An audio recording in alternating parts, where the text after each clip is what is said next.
remember that scene where it's like Yugi's sitting in the crowd of a coliseum and it like pans over a bunch of like regular ass looking people and then you just see Yugi's fucking goth emo phase blinding someone, like wearing 4 belts around his neck. Like if that person sits down next to you, like maybe fight them. Dude, my favorite realization was I figured this out like 2 years ago, or I realized this like 2 years ago, was the fact that all that drip, all that bondage and leather and shit isn't the Pharaoh. That's just how Yugi dressed normally. And then it cuts back to the Pharaoh and he's wearing like a 3/4 length leather jacket in fucking like 2000 BC Egypt. And you're like, oh, okay. Pharaoh. I just love the idea that Yugi's this little like shmee-shmaw guy who has to grow 3 feet when he gets possessed. And then the Pharaoh possesses him and he looks down and he's like, time to...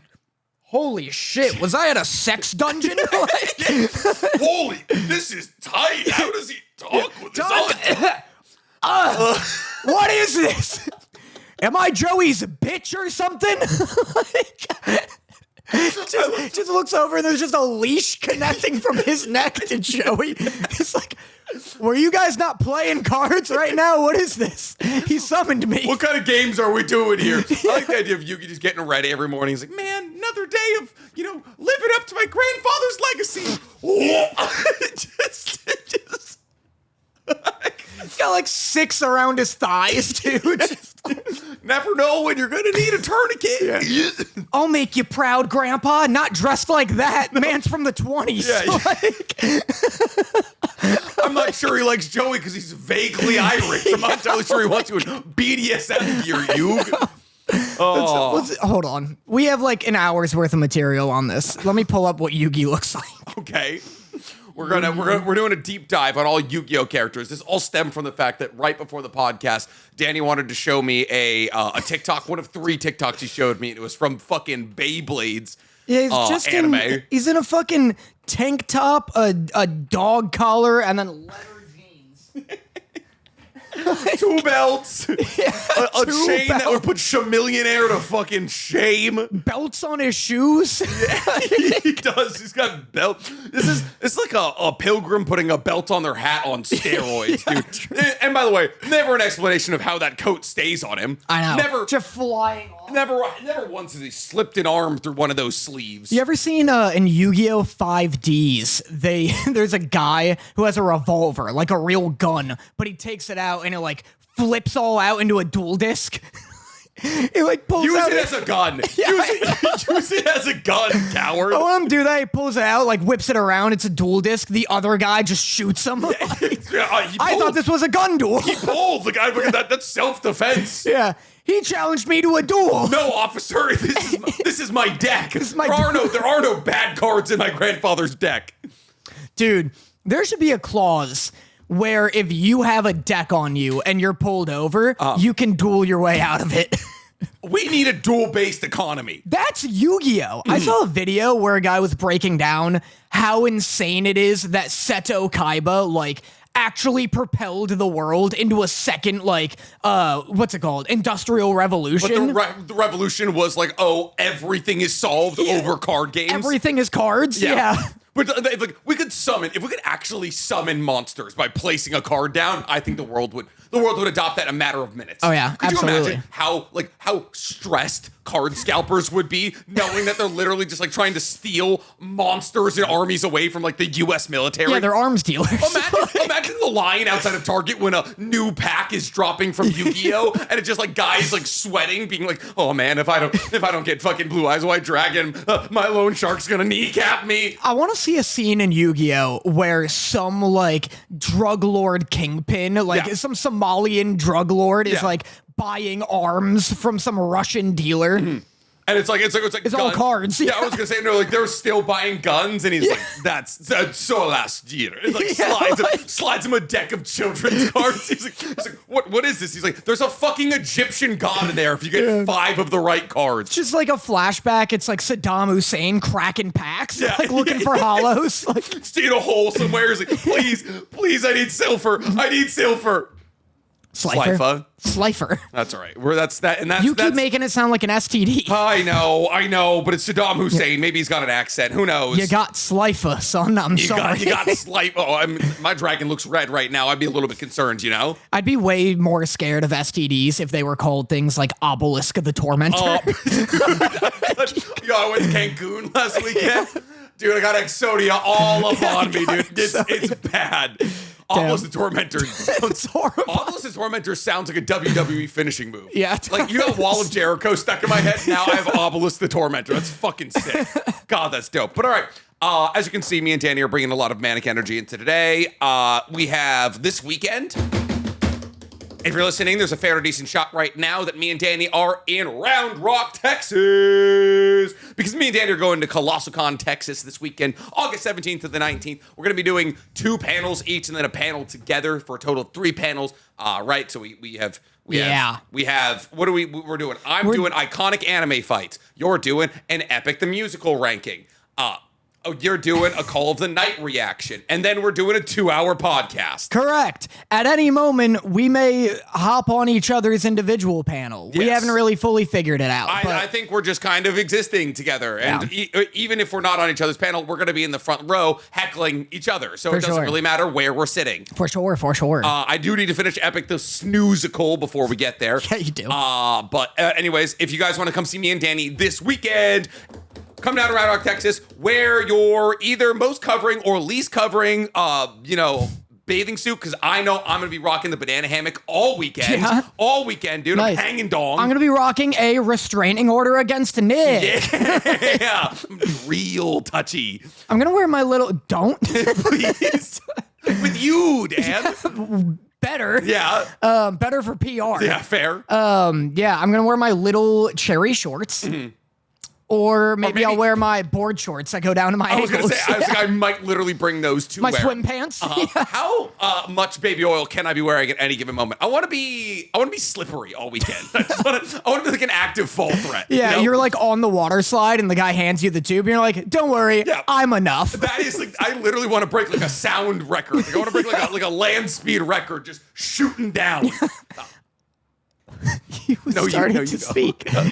Before we get into all that, today I want to talk to you about our favorite recurring sponsor to the page, Factor. See, Factor understands that in these, the dog days of summer, you want to be doing exactly what you want to be doing. And what you want to be doing is not waiting in line at a grocery store, chopping up vegetables, cleaning up after yourself after you cook. No, you want to be living a healthy, convenient, and time-rich life. And Factor wants to help you achieve that because Factor is offering you fresh, dietitian-approved, never-frozen meals that are ready in just 2 minutes. And Factor wants to make sure that you're never bored, which is why every single week you have 35 or more options to choose from. And in that wide range of options, every kind of food preference is covered, whether you're vegan, vegetarian, keto, carb conscious, anything. All delivered directly to your door every single week. So what are you guys waiting for? Go to factor75.com/otakus50 to get 50% off your order today. Fuel the summer you want to have the right way. What was I going to say? The board shorts. Oh, I want to start dressing like how they went to go swimming in like the 1920s. You want like a just full like pants, shirt, like like a full onesie that's made out of like denim, and they're like, you see, it barely soaks up any of the liquid. All striped, just like navy blue and white stripes. Yeah, and I'm like, if the Marines need me, I'm ready. It's all right. It only hurts when I swim, but outside of that, it's completely fine. It only hurts when the cigarettes touch me. They doused it in gas to make you faster in the water. I do think we should do if only we had more time, we should do the Expedition 33 like swimsuits. I bet we're probably going to see a couple of those actually. I bet so. I was at San Diego Comic-Con a minute ago, and it was I had people coming up to me and being like, we being invaded by the goddamn French? What's happening? Oh, why? Because it was just so many people in like Exposition 33 shit? Yeah, it's just all people, like they didn't know what it was from, and it's just people in what look like mime outfits with, like, holding baguettes. The red hat, the striped shirt, the red shorts, holding baguettes and shit, Yeah, it was just a bunch of people being like, why is it so goddamn French here? Yeah, that is honestly tough. I feel like that swimwear is the perfect play for a water park, because the biggest fear that like a lot of people have with water parks, especially girls like bikinis and stuff, is like, I want to go on a slide, but like, boy oh boy, are bikinis not meant for like a ridiculous range of motion, you know? So like, you bust out the onesie, bust out the Expedition 33 onesie, and you're fucking chilling. But then everyone thinks you're French, and it's tough. That's a negative. You're walking around with the soggy baguette.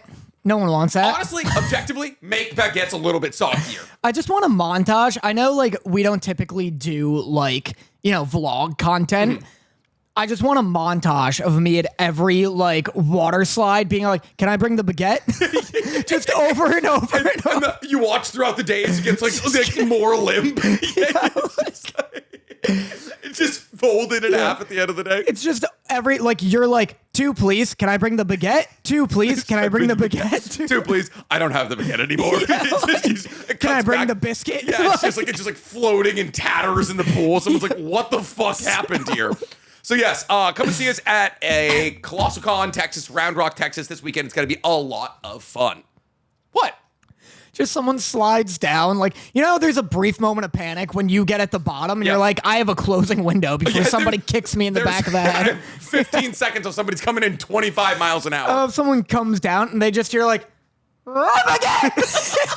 just bread and nails them in the back of the head. I saw a baguette coming down a water slide at full speed, and if it's not soggy, that's a cruise missile. It's a torpedo. Yeah. That's like just straight through the chest. Oh, how'd we lose him? Through the mouth. Oh, I watched Final Destination Bloodlines this weekend with Dorothy. So much fun. It's okay. I love a Final Destination movie. Yeah. Oh, but there's a decloving scene. I have like a I have like an irrational fear of being decloved. Explain what degloving is. It's like when the skin on your finger gets pulled off and it only leaves bone. Yeah. There's a scene where a woman like she gets proposed to and she's like, oh, the ring's a little tight, but it's fine because she's happy, she's engaged. It's the 50s. That's the only way she can validate her existence.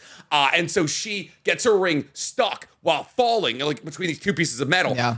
And then you're like, oh wow, I can't believe she's holding her body weight up and this kid up. Nope, it's the ring holding her. And then you just hear, and a whole meat comes off. Yeah. Man, gross stuff. I also love Final Destination. I like the more like mundane and relatable it is, the more fun it is. Oh yeah. The opening like 30 minutes of the newest one is in like the Space Needle. Yeah, it's like the Seattle Space Needle, but for some reason it's located in like rural Arkansas. Everyone's like, wow, can't believe we got this. Yeah, and the whole time it's like a bunch of insane catastrophes, and I'm like, I never find my ass in the Space Needle. This is unrelatable to me. All right, but there was, you know what I thought it was originally? I thought it was the you know, in the center of LAX, they have that weird, like, spaceship looking thing. Like, all right, so you're driving around LAX. You know how LAX is like the planes? No. You're like, LAX is like a big U, right? In the center of the big U, there's this weird, like, it looks like a Space Needle that goes into like, probably like, it's like 4 or 5 stories high into a big circular, what used to be Disney restaurant. Right. It was a Disney restaurant that shut down in like 2003 or 2013 or something. And now it's just there, abandoned. Whoa. Yeah, because they were like, oh, people are all absolutely going to come to LA and then be like, yes, let's go to the Disney restaurant in the center. But it shut down like a decade and a half ago. I feel like that's a good idea to have a nice restaurant. Like, you get off the plane, you're hungry, you want to go in this nice restaurant. Be tough. You need like a reservation days in advance. I was gonna say just leave LAX though. Yeah. Go anywhere else in the city you just flew to. Yeah, that's true. So yeah, it was like, I don't know. I love the Space Needle. Yeah. I love heights. They later do one where it's like they're just at a barbecue and there's like a piece of glass in people's ice. Yep. That's scarier because I'm like, I drink ice. You drink ice? I own a rake, maybe. Yeah. There was a lot of insane kills in that for sure. I don't know. I feel like I'm like not on death's side in Final Destination. Like, I don't want death to win. And then I'm like, well, like, this one is so funny because it's like the kids didn't avoid the catastrophe. It's like, a woman fucking 50 years ago avoided catastrophe, and now these kids need to die because they never should have existed. And it's like, okay, cool, I guess. But like, I only want like horror movies to kill people that deserve it. That's why I love a teen Scream slashers. I was like, oh, these fucking teens are the worst. Go get them, Jason. If there's anyone who deserves it, it's the teens. It's the youth. It's because listen, all of Jason's backstory is that like people drowned him, and so he hates teenagers, you know. And then like there's a bunch of teenagers keep coming, like, oh, you're about Jason Voorhees, what a fucking ugly bitch, and then boom, you're in half. Yeah, I love that. All right, got a lot to talk about this week. We got a little bit of Dandadan, some 2B Hero X, Gachiakuta, Kaiju number 8, The Summer the Hikaru Died, Tougen, Anki, and I watched a little bit of Sakamoto Days, which is objectively fine. Yeah, this was an objectively fine week. This was an objectively kind of fun week. We got a text from Stank a couple days ago. Oh, yeah. That said this is the best episode, his favorite ever episode of Dandadan. And you know what? I tend to agree. I know you did agree. Yeah. That's interesting. Why? It was fine. Okay. It was fun. You don't like fun. I have notes. I like fun. I don't think you like fun. I like fun. I think you're out on fun. I enjoyed it. Do you think fun is so 2024? No. No. 2024 wasn't fun. No, 2024. Well. What was the most fun year? The most fun year. Yeah. Man, 14 or 16?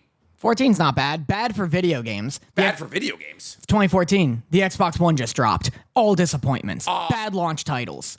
Fair. Dragon Age Inquisition, possibly the worst game of the year ever.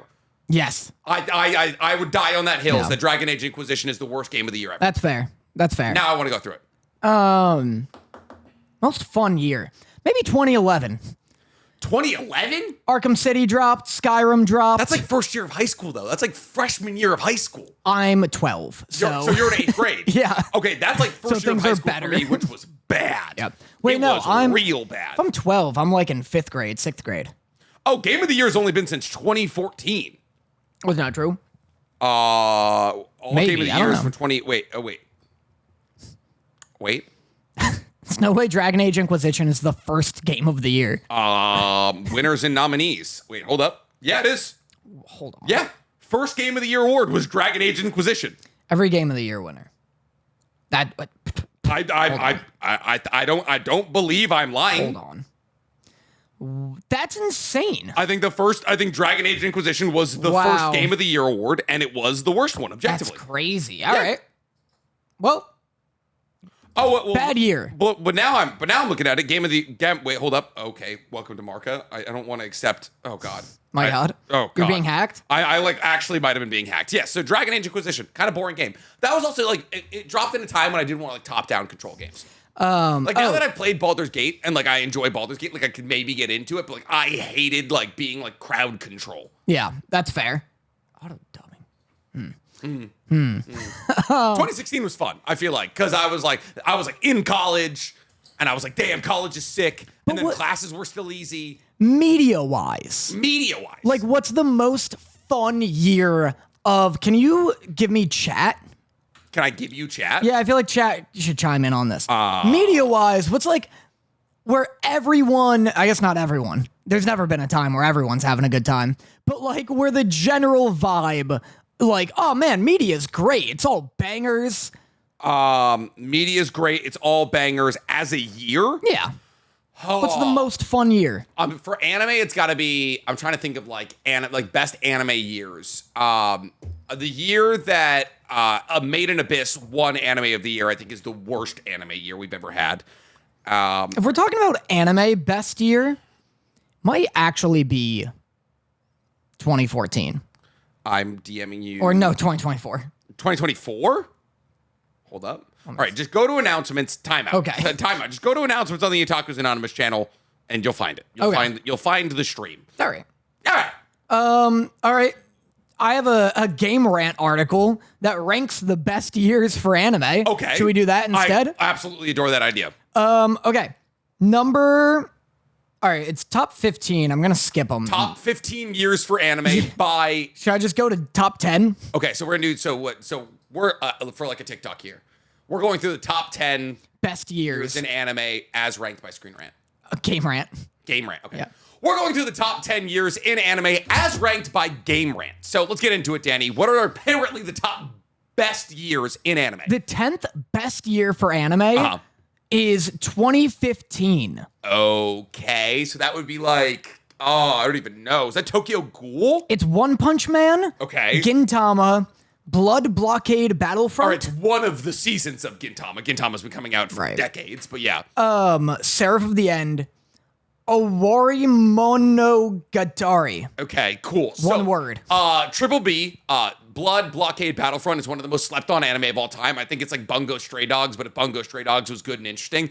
Outside of that, I mean, that's like a completely average year at best. One Punch Man's first season, incredible. I can't believe that was 10 years ago. Yeah, it also had Overlord. Overlord, yep. Season 1, a completely okay isekai with an overpowered MC. Death Parade. Death Parade is that is a good ad. Yeah. Number 9. 2009. 2009? Yeah. Okay, so that's 2009 is I think that's like Hunter x Hunter's remake. No, that was 2011. 2009 is like I don't even know. Full Metal Alchemist Brotherhood. Okay. Yep. Brotherhood came out in 29. Okay, so another remake. Fairy Tail. Fairy Tail dropped that. Okay. That was 2009? Yeah, I guess so. Crazy. I also thought I was like in high school when Fairy Tail dropped. I was 150 episodes into Fairy Tail, I think junior year of high school, and junior high school would be like 2013, 2014, so that kind of tracks actually. Number 8 is 2019, which had Demon Slayer. Yep. Vinland Saga. That'd be like the Entertainment District arc, Demon Slayer, or is that season 1? Might be season 1. Really? Yeah, Wow. yeah. It's been 6 years? Yeah. Oh no. Demon Slayer, Blade of the Immortal, Vinland Saga. Okay, cool. I know, I'm also like, shut up. Yeah, Blade of the okay. Vinland Saga and Rising of a Shield Hero. Okay, so two good ones. Two good ones and two absolute, like, first season of Rising of the Shield Hero was good objectively. They're dropping the 4th season right now, and I cannot believe people are still watching it. Attack on Titan Season 3 Part 2.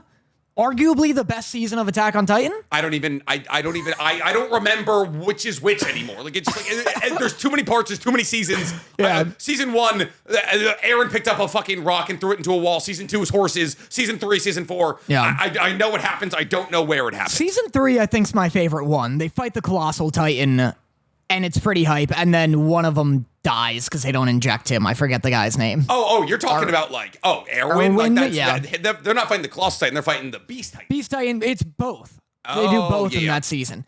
Number 7, the 7th best year for anime, 1988. Can you guess why? Because Dragon Ball comes out? Oh, no, actually, this might be too low. Because, wait, this is a banging year I'm for assuming anime. it's Dragon Ball, no? Nope. 1988 isn't Dragon Ball? Nope. It's Fist of the North Star? Nope. Think movies. 1988 movies? Oh, well then it's what's the fucking cybernetic? Akira. It's Akira. What else? Akira Nausicaa, the Valley of the Wind? No, that was 90s. Different whatever, Miyazaki. There's another Miyazaki in 88? There's one. There's one that came out before Nausicaa. I thought Nausicaa the Valley of the Wind was his first one. This is after. This is after Nausicaa the Valley of the Wind? Yeah. Also, I think his first one was Castle in the Sky. Was it? Yeah. I don't know. What is it? What's the Miyazaki? Totoro. Totoro was 1988? Yeah. Totoro, and then one more. Big sad anime. Big sad anime? Big sad. Grave of the Fireflies? Yep. Wow. What a year. Holy shit. What a crazy year. What a crazy year for movies. So they give us underrated shows, most popular show, and highest rated show for each year. Highest rated is Ginga Relax. I'm only a third of the way done. I like it already. Ginga EU Densetsu. Sure. Me neither. They weren't even trying to put shit in English back then. Number 6, 2007. And I'll give you a hint. The subtitle is The Year of the Trigger Masterpiece. Of course. 2007? That's a hole in my mind. That's fucking like, I don't know, like. That's ironic. What, the 2007's a hole in my mind? Why? It was the release of what did I say? Release? Oh, Shippuden. Yeah, Shippuden. Yeah, Shippuden came out in 2007. You're right, yeah. I think I said release. Release, yeah, releasal. Yeah, it was the release of Naruto Shippuden. Also, Claymore. Claymore is good, yes. Claymore is Sick. Yeah. It's Lady Witchers. It's Lady Witchers. That's literally just it. Is Claymore? No, I'm thinking Freezing is the one with a bunch of boobs. Claymore, no boobs. I don't know, but dude, there are so many manga, and I've only encountered this in manga that have the fucking coolest one-title names. Oh, yeah. Claymore, Freezing, Bastard, Bastard is cool. Blame. Batum with many O's. But to BTOOOOOM exclamation point. Jagan with 4 A's, I think, and an exclamation point. Gachiakuta. What was the one? What was the one with a fucking bear mech? That might be Blame. No, the bear mech. The like dog. Oh, Gleipnir? Gleipnir. One-word titles, man. Dude, I love anytime I see a manga with an exclamation point embedded into the title. I check it out. You're heading into the best 3 chapters of your life. Also, what's the one with the drills? Gurren Lagann. That one. That's 2. That came out in 2007. People love Gurren Lagann is the one thing in anime that makes me feel like I'm not an anime fan. Because I've had that and Fooly Cooly. They're like, everyone's like, you're going to love Gurren Lagann. You're going to love Gurren Lagann. I can't believe you haven't watched Gurren Lagann. Yeah. And every single time I try, I do not enjoy it. It's like a vibes anime, I think. I think you need to be stoned with friends to be into Gurren Lagann. Yeah. Same with Fooly Cooly. Okay, 2014 is the 5th best year. 14. That's like SA. No, I think SAO is 2012. 2014 would be like, I don't even know. Man, these are way back. Fate Stay Night. Fate Stay Night. Yep. Okay. Cool. Unlimited Blade Works. Yeah. UBW. That's a great one. No Game No Life. No Game No Life is fine until you rewatch it. No Game No Life was fun when you watched it in 2014. Don't go back and watch it now. They really hammer the fact that little girl and that boy are not related by blood. Like that makes her being 12 any better. Oh no. Yeah. Your Lie in April. Your Lie in April. Yep. That's the one where they're all deaf. Yeah. Yeah. Parasite the Maxim. Yep, okay. There's that scene where his hand jerks him off. Yeah. That's great. That's a great show. Akame ga Kill. Akame ga Kill is probably the greatest 24-episode anime of all time, and I will die on that hill. And I'm going to make you guess the last one. It's edgy as hell. Edgy as hell? Yeah. Kill la Kill? Nope. Edgy. The most popular one of 2014. Is it Tokyo Ghoul? Mm-hmm. Okay, it is Tokyo Ghoul. Gotcha. I knew Tokyo Ghoul was in that 2013 to 2015 range. I just didn't remember where. Number 4, 2012, The Birth of Isekai. That can't be true. SAO. That can't be true. Log Horizon, maybe? SAO? Yes, it's SAO, Gintama again. Gintama's just been coming out since 2000. Yeah. Psychopass. Psychopass is good. High School DxD. High School DxD is great. Another is fun. Another is... I hear that's spooky. Another is the one with the girl with the eye patch, right? Yeah. Yeah, this seems really high. What? To be season? 2012 is the 4th best year, and we blew past fucking the one that had Vinland Saga and Demon Slayer. You're underselling how important SAO was to the anime community. I guess so. SAO may not be good, but it was important. Number 3 is 2011. I don't think I've ever seen any of these anime. I'm gonna guess it's like Eureka 7. Oh God. Like Scissor. No, Scissor 7's Chinese. That's a Don. That was recent. You guessed Hunter x Hunter already. Hunter x Hunter. Yep, is 2011. Is Eureka 7 in there? No. We got Eden of the East. Is that? No. No. That's later? Think a smart guy anime. Smart guy anime? You're gonna guess wrong, and then you're gonna guess right. I think. So it's not. Code Geass. Nope. It's not Code Geass. No. Smart guy anime. Oh, Death Note. That's what I thought you were gonna guess wrong first. Yeah, it's not Death Note. And it's not Code Geass. No. Different smart guy anime. Not Dr. Stone either. Dr. Stone came out in 2018. I don't know. Steins Gate. Steins Gate. Okay, Hunter x Hunter and Steins Gate in the same year. That's deserving of top 3. Yeah. Steins Gate is considered by many to be literally a perfect anime. That's true. This also has Dead Man Wonderland. Dead Man Wonderland is it's the most that and oh God, what is it? Not Crown. Guilty Crown to me are the biggest what ifs in the anime world. Dead Man Wonderland. What if it really took off? Yeah, Dead Man Wonderland deserved more. The manga's fucking incredible. The anime just didn't nail it. Yeah, Dead Man Wonderland is like Tokyo Ghoul before Tokyo Ghoul. Yes, exactly. Yeah. Dead Man Wonderland's also the epitome of a Adult Swim anime to me. All right, number 2 is 1998, the year of the cool protagonist. So that's One Piece, and that's Dragon Ball Z, I think? No, Dragon Ball Z was like 89. Incorrect to both.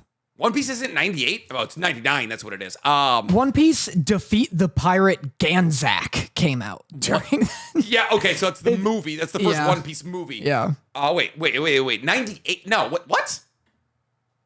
Wait, what the fuck? Okay, in 1998 was the year that One Piece was first adapted to the screen with the OVA One Piece Defeat the Pirate Ganzak. The iconic never-ending show itself would start in 1999. Yeah. They came out with a movie before the anime. Yeah, That's the OVA, crazy. I think is based off the one shot that later became One Piece. Wild. Yeah. 98 is... Is that Yu Yu Hakusho? No, that's also earlier.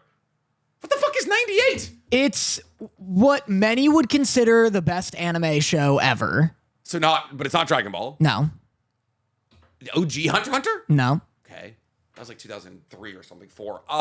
Best anime of all time, best show ever. Oh my god, from 90. It got a live action adaptation. It got a live action Rurouni Kenshin? Nope. Not Rurouni Kenshin. Who's out there being like, this is the best anime ever to Rurouni Kenshin? A lot of people like Rurouni. Rurouni Kenshin it came back. Like, the mangaka of Rurouni Kenshin got caught with like 2 terabytes of CP, and his show was so good it got continued. Yeah, I guess so. Got a live action adaptation. It's from 1998. It's not Dragon Ball. It's not One Piece. People would consider it the best of all time. I don't know. How can I help? It's a live action is a crazy hint. Live actions are limited at best. Within the last like 4 years, the live action came out. My brain's bringing me to Avatar: The Last Airbender. All right, well, because you should be able to guess both. One has a live action. Also, Avatar definitely didn't come out in 1998. I know. One recently got a live action adaptation. The other recently got a remake on Netflix. Fucking One Piece is getting a remake. Oh, is it the fucking samurai thing? Yaiba? Nope. No, not Yaiba. No. Got a remake on Netflix recently. Yeah. Like, Devilman Crybaby. Nope. Okay. Also got a remake on Netflix, also from the 90s. Yeah. It's like Mad Maxian. Mad Maxian? Yeah, it's CG. Also. Oh, Trigun. Yeah, Trigun's Fucking one Trigun. of them. The other one you Trigun should is get. a live action? No, that's the one that got the remake. Gotcha, okay. The other one I should be able to get. It's in space. Oh, Cowboy Bebop. Yeah, there we go. My goodness. Rurouni Kenshin. The fact that my mind went to... I forgot about the Cowboy Bebop live action, all right? I purposely put it out of my mind. And the number one best year for anime, according to Game Rant, is 2006, the defining year of anime. Crazy. Okay, that would be OG Hunter x Hunter, maybe. Like the first run of Hunter x Hunter. I think the first run of Hunter x Hunter is like in the 90s. I think it's like... Yeah, I think it's like... It's either like 2003 or like 1998. I don't remember which. 2006? Yeah. I can give you a bunch of... Bleach? Nope. That's 4. That's 2004. I can give you a bunch of hints here. You already mentioned 2 of these anime. There's no way it's Rurouni Kenshin, right? It's not Rurouni Kenshin. I'm never going to bring up Rurouni Kenshin. I know people like Rurouni Kenshin. 2 smart guy anime. Oh, okay. So Death Note. Death Note was 2006. Yeah. 20 years ago. Yeah. Oh my God. How about that? I don't like how that makes me feel. Death Note and Code Geass. Yep. Isn't that crazy? That is Same nuts. year? Yep. Smart year.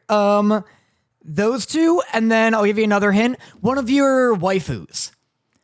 One of your, like, badass will step on you waifus. Oh, Black Lagoon? Yeah, Black Lagoon. Yeah, let's go, baby. Yeah. An anime I just started reacting to. Oh, Orin Host High School Club? Yep. And do you know Ergo Proxy? No. I have a friend who's obsessed with it. It looks sick. I just haven't watched it. This is not a list that gets you number 1 over fucking Steins Gate and Hunter x Hunter. Does this tell you anything? If I do this? You're Serpo? You're a Serpo? What is a Serpo? A Serpo from Dandadan? Nope. This is what they do. This is when they max out their gravity. They fucking hit one of these. Bitches love cannons. Oh, fucking, yeah, Helsing. Yeah. What is this? Oh, you're right. Yes. He does this. Yeah, Alucard does this all the fucking time. You're Yeah. right. Bitches do love cannons. That's not even from, that's from the abridged. No one even knows Helsing Ultimate. Everyone just knows the abridged version. Yeah, I don't think anyone has watched real Helsing. It's just better. The abridged version's just objectively better. Wow, it was electric. Yeah. That was electric. I don't know if I agree with that list per se. I do think I think there's definitely like some 2020s that deserve to be in there. Yeah, there's gonna be someone in the comments who's like, "Where's Astro Boy? Yeah, where's 1984? Yeah, where's the first ever animated project in 1954? I think that really paved the way. Yeah.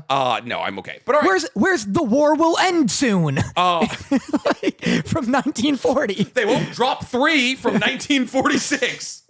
Yeah, that was fun. That was good. That was very fun. All right, so let's get into our anime that we're talking about this week. But actually, before we do that, let's check what's happening with chat. Should we do Dandadan first? Because you were up my ass about it. Oren mentioned. If you guys are excited, guys, if you're excited about Danny reacting to Oren Host High School Club, can I get a kiss, fall in love in the chat? Kiss, fall in love. We've just been guessing along with you. Yes, they have Ghost in the Shell. Oh my god, and Neon Genesis Evangelion.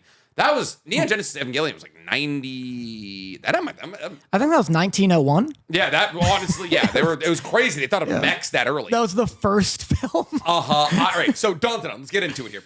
I am so excited to see how you feel because you hate Gigi. I do hate Gigi. You're a known hater of fun and people who are fun. He's annoying. I cannot. There's a character that's going to get introduced. Not all that soon, but eventually, named Kinta. And Kinta is maybe the most polarizing character in manga today. Okay. You either adore Kinta, like you're like, oh, Kinta can do literally no wrong, or you're like, I want to watch Kinta burn from the inside out. Wow. And I really think it's going to tell me a lot about you based off how you feel about Kinta. All right. Because they could make him way more annoying in the anime, and therefore everyone will hate him. But he's supposed to be like morally ambiguous. like the things he does are bad and annoying, but he shows up at the right times. Right. And you're like, okay, it's the Excalibur index. You either love or hate Excalibur. That is who Kinta is in this universe. Yeah, on a spectrum between Scop and Excalibur.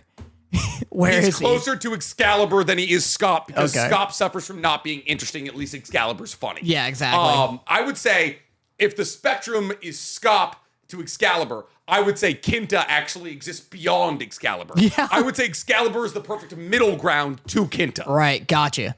Yeah. Should we get into our notes of this episode? Yes, I absolutely adore this episode. Yeah. Stank was correct, and my first takeaway, I actually wrote an entire YouTube video based off how this episode made me feel, and this episode reminded me that anime's not getting dumber. Like, Right. I think Dandadan exists as the anti-solo leveling, and this episode to me proves it. Yeah. Like this is an episode just built on character building and like cohesive, fun storytelling that isn't like overly intelligent, but like is like true. That like, oh, the art is still alive and well. Yeah. That makes sense that you love this episode because I'll read my final note. This whole episode is just Momo's grandmother fan service. Oh. And then I wrote parentheses, relax, I'm fucking joking. First off, it is absolutely Granny Psycho with a hair down. Yeah. Smoking a wet, soggy cigarette. I know something about being wet and soggy. I tried to go on water slides with a baguette. All right. Yeah. No, the reason I had to write relax, I'm fucking joking is because anytime we talk about fan service, we get people in the comments like in the fucking nitty gritty of like, just because a character's hot, that doesn't mean it's fan service.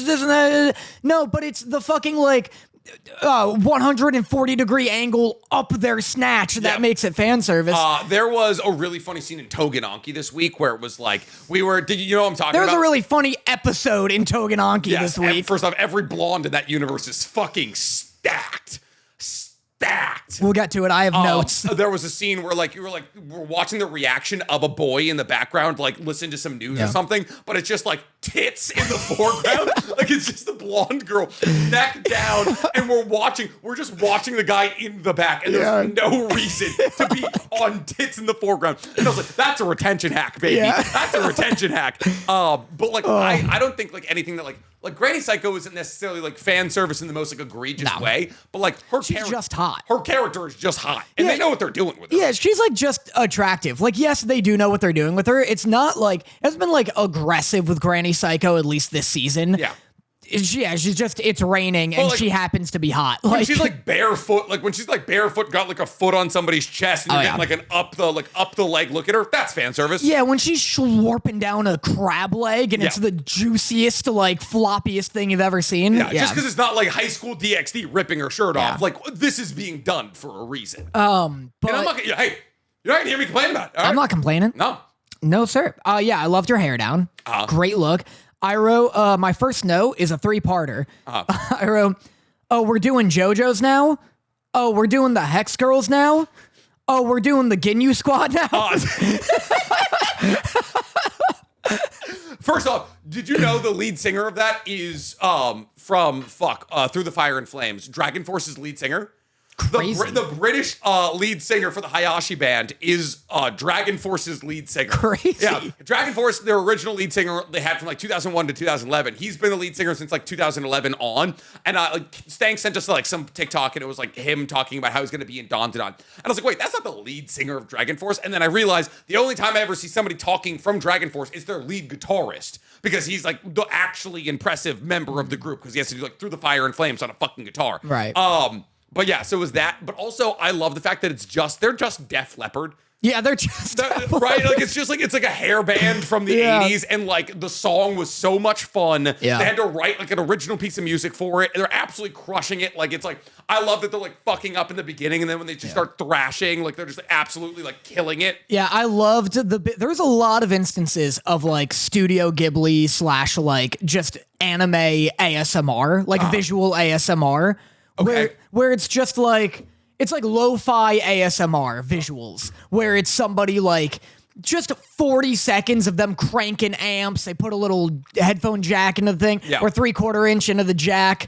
There's a bit later where Ira's doing her like makeup routine, and you're just like, I could watch this for 40 minutes. That's so funny because when you say it like that, it sounds so incredibly mundane, right? Like you're just like watching Ira, like do like her skincare routine and put on makeup and all of that, like, and then you just see Momo in the background, just like granny face, like hair like swept up in a cowlick, and you're like, it sounds so incredibly mundane, but like when you love the characters and the universe does a good job of like, it's almost like it adds to the characters because like, oh, what a human moment that I get to interact with, right?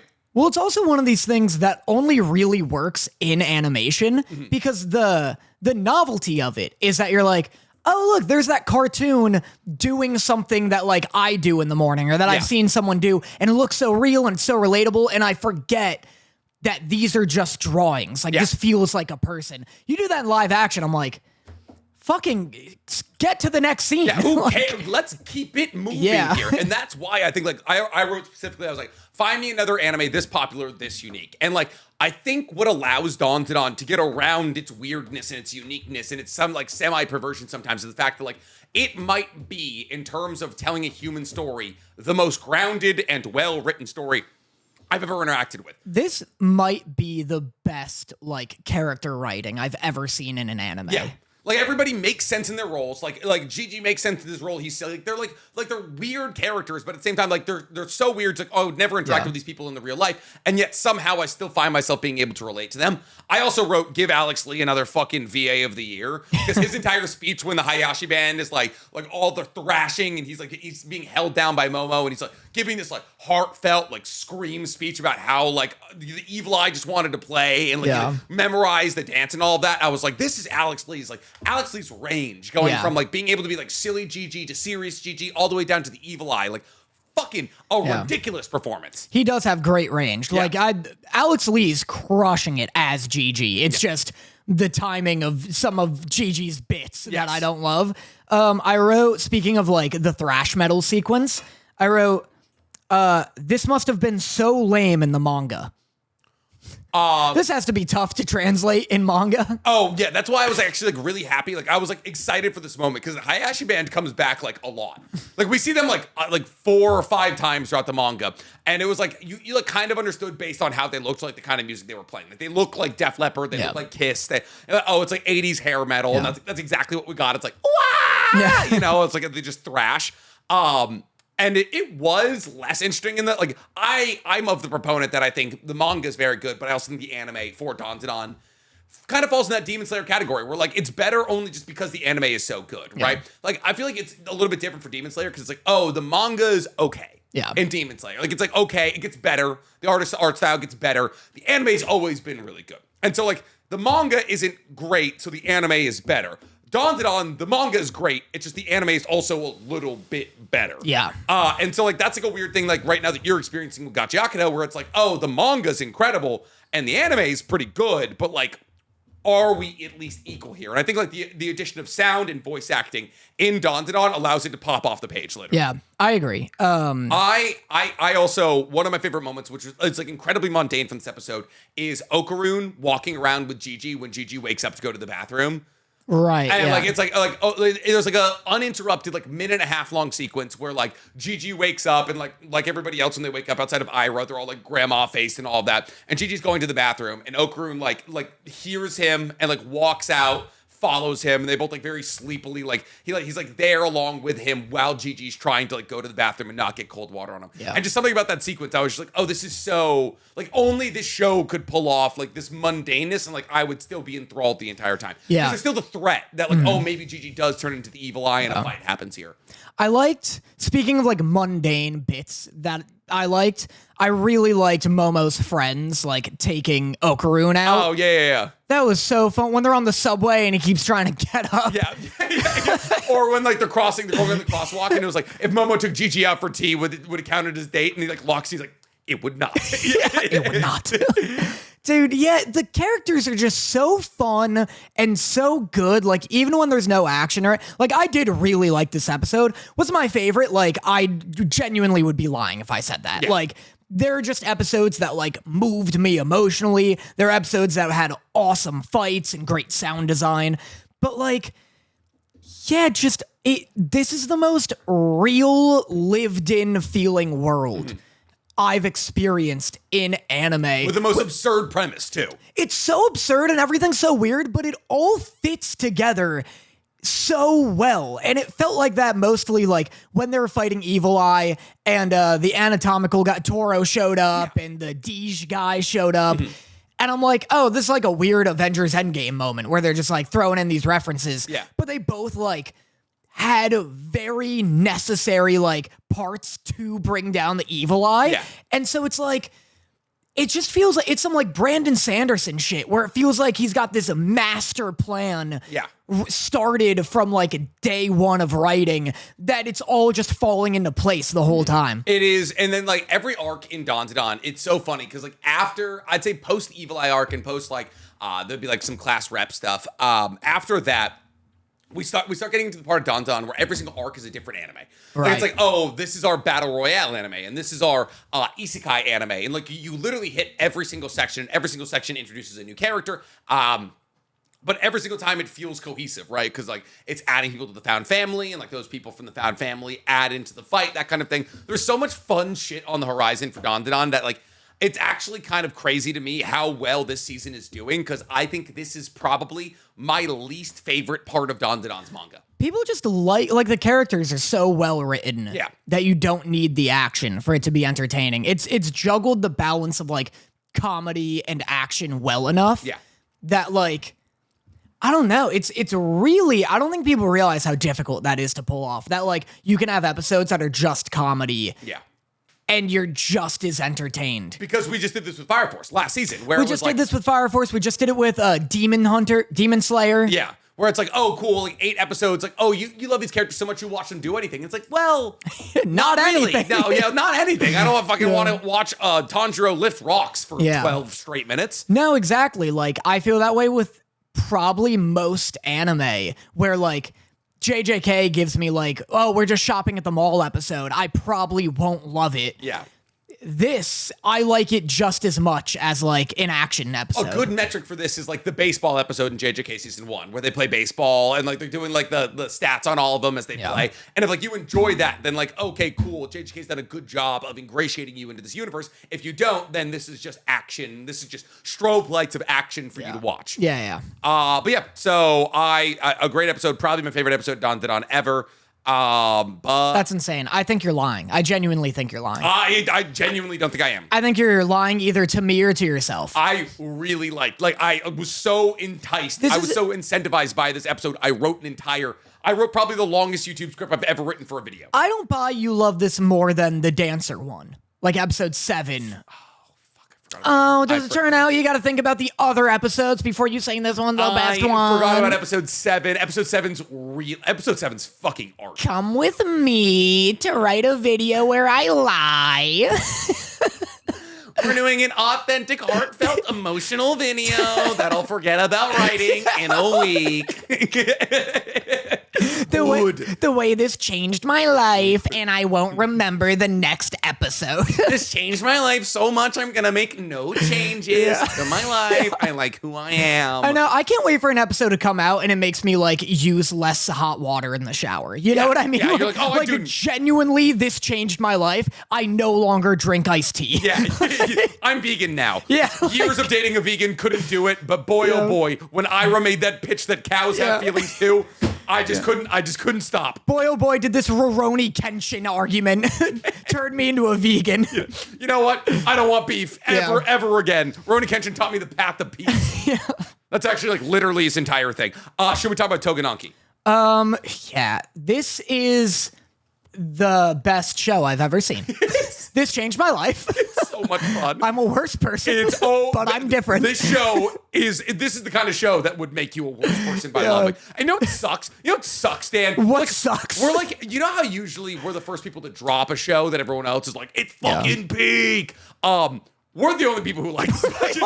We're the only goddamn people who like the show. I can't wait for like episode 11 to come out. It's like the finale or right before the finale, and it's just like real like Japanese people, like the director looking at the camera and it's translating. It's like, hey, Nick and Danny, we know you guys really love this show, but 2 viewers isn't really enough to justify. We are bleeding money over here. They're like, here's how it ends, and they just tell us. Thanks for watching. It's like Oda when he went to that, there was a kid that was dying a couple of years ago, and he wanted to know like what the end of One Piece was, so Oda went to him on his deathbed and told him what the One Piece was, and then like they have. And he leans in and he's like, "It's my ass cheeks." Rips apart and runs away. Rips his IV out. And then a camera crew came in and like, reported on the moment. It was a good PR thing. But you just see Oda like sitting next to the kid being like, don't you fucking look at the camera and say a goddamn word. Like Oda just next to him being like, whoa. Yeah. So it was like, yeah, that kid got I love to know. the kid turns and he's just like, that sucks. Fuck. Yeah. I have to survive so I can write hate mail about this. You just see the cameraman like pulling Oda back before he can even do anything. That would be dude, that's Oda or John Cena. Oda's probably the John Cena version in Japan. It's like you see him, you're like, oh, I thought I just broke my leg. Yeah. Oh no. I don't want to know One Piece. I don't want to know what it is, please. Dude, if I ever make it big enough to be like a Make-A-Wish request, I want to only show up if it's like a guaranteed, like, you're not going to make it, so that I am technically the Grim Reaper. Like, no one meets me unless it's over. People see you at cons and like, stay the fuck away from me. No, I stopped going to cons. I'm like, I will only show up if you're dying. In public? Yeah, that'd be fucking terrifying. Okay, so I wrote notes for Tougen Anki. I wrote, God, every girl is the thickest girl. And then I wrote, great zoobity boobity. And then in parentheses, make sure to mention that this note was written after seeing the front side of her. Holy shit. Wow.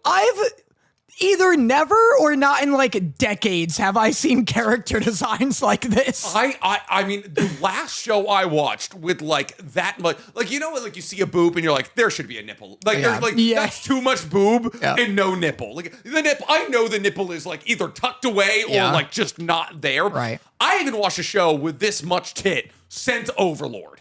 And Overlord came out 10 years ago. I've seen like anime that are basically hentai and they're not this funny. Yeah. Like the characters are so thick. So thick. They're so wide. It's like furry Rule 34. It's like Squidward. It's like Squidward after getting into the Krabby Patty dungeon, dude. Dude, it's so insane. And it's all of them. Yeah. And she's just, like you said, like, there's some dark shit going on. Yep. And she's just standing there, like, quadruple caked up. Yeah, dude. It's just like, they're like watching like a guy squish like fucking parents and children into a meatball. And meanwhile, we just got like fucking quadruple G's over here being like, all right, well, I guess I won't get in the way. Yeah, we got Megan, the entire goddamn barn. Oh, yeah, the entire herd over here just fucking busting out of a way too small pantsuit. It was so crazy. So yeah, that was hilarious. And then at one point, she's like, so the villain, this is like episode 4 or 5. Something. Whatever. This is the one with the boobs. You'll remember. All of them. At one point, a villain shows up, and he's got like the black, I guess, a bacteria power. Yeah, I guess it's bacteria now. I thought it was genuinely. I thought it was the whatever the like black sand from Naruto is. Like, there's iron sand. Yeah, there's iron benders. Yeah, he's like made a bunch of corpses, like killed a bunch of people, and he's like in this kid's face, and he's like, which one of these are your parents? Yeah. And I'm like, that was pretty hard. It was sick as hell. And he's like, oh, you can't tell. There's like, oh, they're all too messed up. Cool, we'll just squish them into a ball together. It was like a legitimate horror movie. It was horrifying, and meanwhile, the girls in the background going, boink. Every time she moves. Yeah, like just like literal jiggle physics as you listen to the screams of a child squished into the least Italian meatball of all time. But then she starts monologuing in her head. She's like, our powers allow us to mold the bacteria in our bodies. I'm like, who are you talking to? Why are you? You're just watching a war crime and you're like, I guess I gotta explain something. Yeah, she's just like journaling in her head. Because she's talking about like his power freaking her out or something. Yeah. You can just say ew. You'd probably just be like, ew. Right She'd be like, I hate when he does this. Yeah, cool. All right, got the same message across.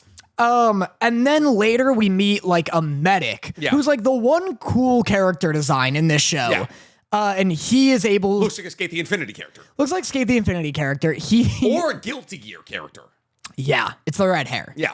He's able to, if you drink enough of his blood, you gotta gobble it up like a good boy, dude. Like that scene, awful. I feel like it awoke something in somebody, though, right? Like it's like there's like this doctor, like his entire thing is like he slices his wrist open, and then just per usual, the most viscous, thick blood just comes out, and a guy's just drowning. And then at first though, he's like, all right, which do you want? You want me to restore your arms or your legs? And he's like, arms. I want to be able to hold. And I just wrote, you don't have to explain. Arms is the right call. I have in here, do you choose arms or legs? Not even an answer. You only get one. You only get arms or legs. But here's the thing, 100%. he had down to his elbows. Yeah. All right, so you have the best part of arms is fingers, my guy. All right, but you have forearms chopped off and below knees chopped off. Which do you opt for? Get the arms back. I think I also you can grab things. A prosthetic leg does, especially knee down, prosthetic leg, you're fucking set. Does most, if not all, that a regular leg does. 100%. I would also go like hands. Yeah. I feel like but like, boy, oh boy, do I not want to watch my fucking baby hands sprout out of my bandages. Yeah, that was also horrific. His bandages being left at like his elbow level for some reason. I was like, oh, I don't like that. Yeah, it was definitely disgusting. And then I wrote, this is literally Fire Force, but with blood.